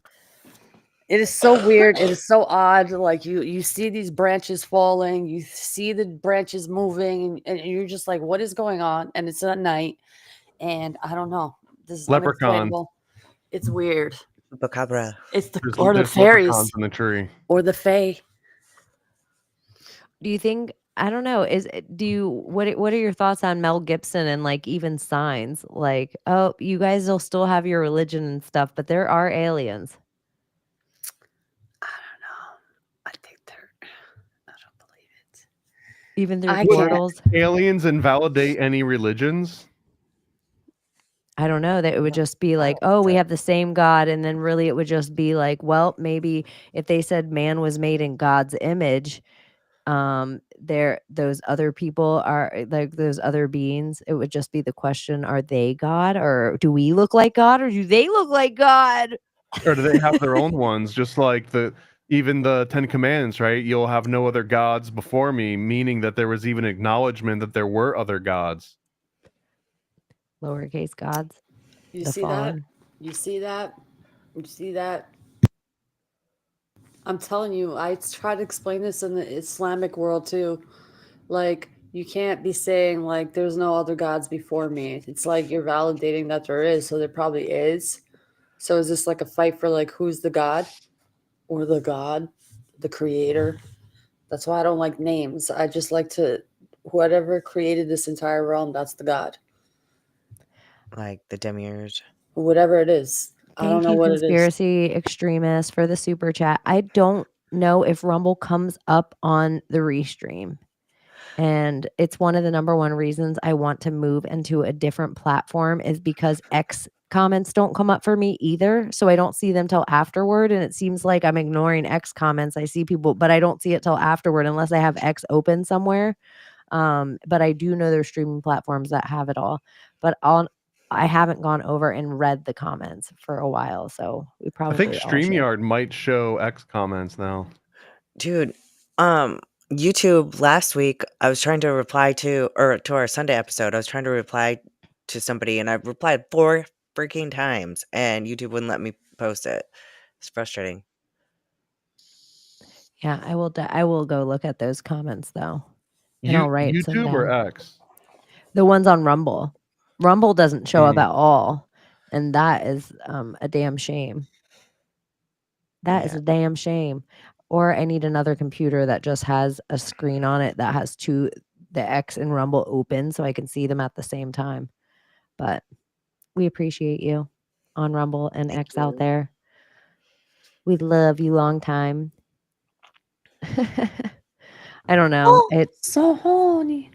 I always wondered if it's like, okay, you can pray to me, I'm your God, and then put me first, but then you can still, if you need to pray to Neptune and stuff, I understand. But just know that I'm your number one. Just don't create false idols. Do you think you guys did that with your stuffed animals when you were kids? Do what? Like, Created false idols? yeah, you created little false idols out of them and treated them in a way like they had maybe a personality and Yeah, You my get to Cabbage heaven Patch. and they're like, look, you were a great person, but we see here when you were 4, you had a tea party with a bear, and technically that violates rule like 785B. So now you're going to hell. I didn't. you didn't were nervous that your animals were going to come alive, and so you had to treat them, some of them really good, like you wanted to treat them all in this way? Or did you just clear your bed, all your stuffed animals could go on the Yeah. floor? They were just like objects to me. They weren't like sentient or like real in that sense. They like my imagination when I turned it on, they were real. But when I turned it off, they were just toys. Did you ever have a dolly or anything that was real? Did you ever have a stuffed animal that you were, or a blankie or yeah. something that you were attached to and you were like, this is a real thing in your kid brain? No. Oh, Abbie? My Cabbage Patch. My stuffed animals and stuff, I didn't really like. I liked them, but they were just toys. Well, actually, I'm not gonna lie. There was this doll who had she had like a wand and blonde hair with a bow that you like when you put the wand on its bow, like it would like light up. That was like a doll that I carried a lot. It was like my favorite doll. That I remember. I forgot the name of it though. I already see where this is going. All right. Do you guys have anything to plug before we fly out of here today? I'm gonna find it. It was so cute. Hold on. Thomas, do you have anything going on this Yeah, week? I'll plug that my Patreon. I've been getting a whole bunch of more signups there, and I'm gonna start dropping spicy content about topics like Derm and other things that we can't really mention. I've also given a few presentations on that topic, and I get a lot of requests to like get into certain niche aspects of it. So I think I might just start putting it all up on Patreon, and also all of the 24-hour stream that I did with Donut and all the different guests that we've had on. We've been editing all those down over the last couple weeks, so I'll be putting all that on the Patreon. And I've also, a lot of people have been scooping up a bunch of cool stuff from paranoidamerican.com. Now I've got like hundreds of it's wild. I've got like hundreds of products now, between stickers and coloring books and toy sets and comics and all that. So, and it's all pretty much limited edition. Like once the toy sets sell out, I make maybe, I think 50 of some of them. Like they're just gone forever, and I make a new one. So if you guys want any cool limited edition Paranoid American merch, you got to go on paranoidamerican.com and scoop all of it up before it's gone. Yeah, I imagine that you'll just be getting more finite about what you do. So some of the stuff that's super niche, it's like there for now, and then it'll never be there again. So I don't know. There's a lot of cool stuff over there. There's tons of stickers. There's small stuff and big stuff. And there is fun things that you can educate yourself on and be entertained as well. So you should go and check out paranoidamerican.com. Ladies, do you guys have anything going on this week?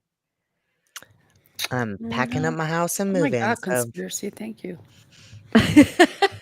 You guys are awesome. Yeah, You jeez. guys are too I think awesome. they're spelling bad words in the chat. You guys are awesome.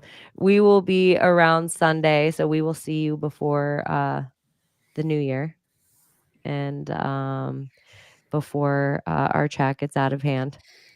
We love you guys and appreciate you so much, and thank you as always for hanging out with us. And do make sure you turn your volume down a little, or Juliet Lewis will blow your ears out. Okay. Love you. XOXO Gossip Girl. Bye bye. Can't you save us, Britney Spears? Can we be saved? God, why is Satan controlling the universe?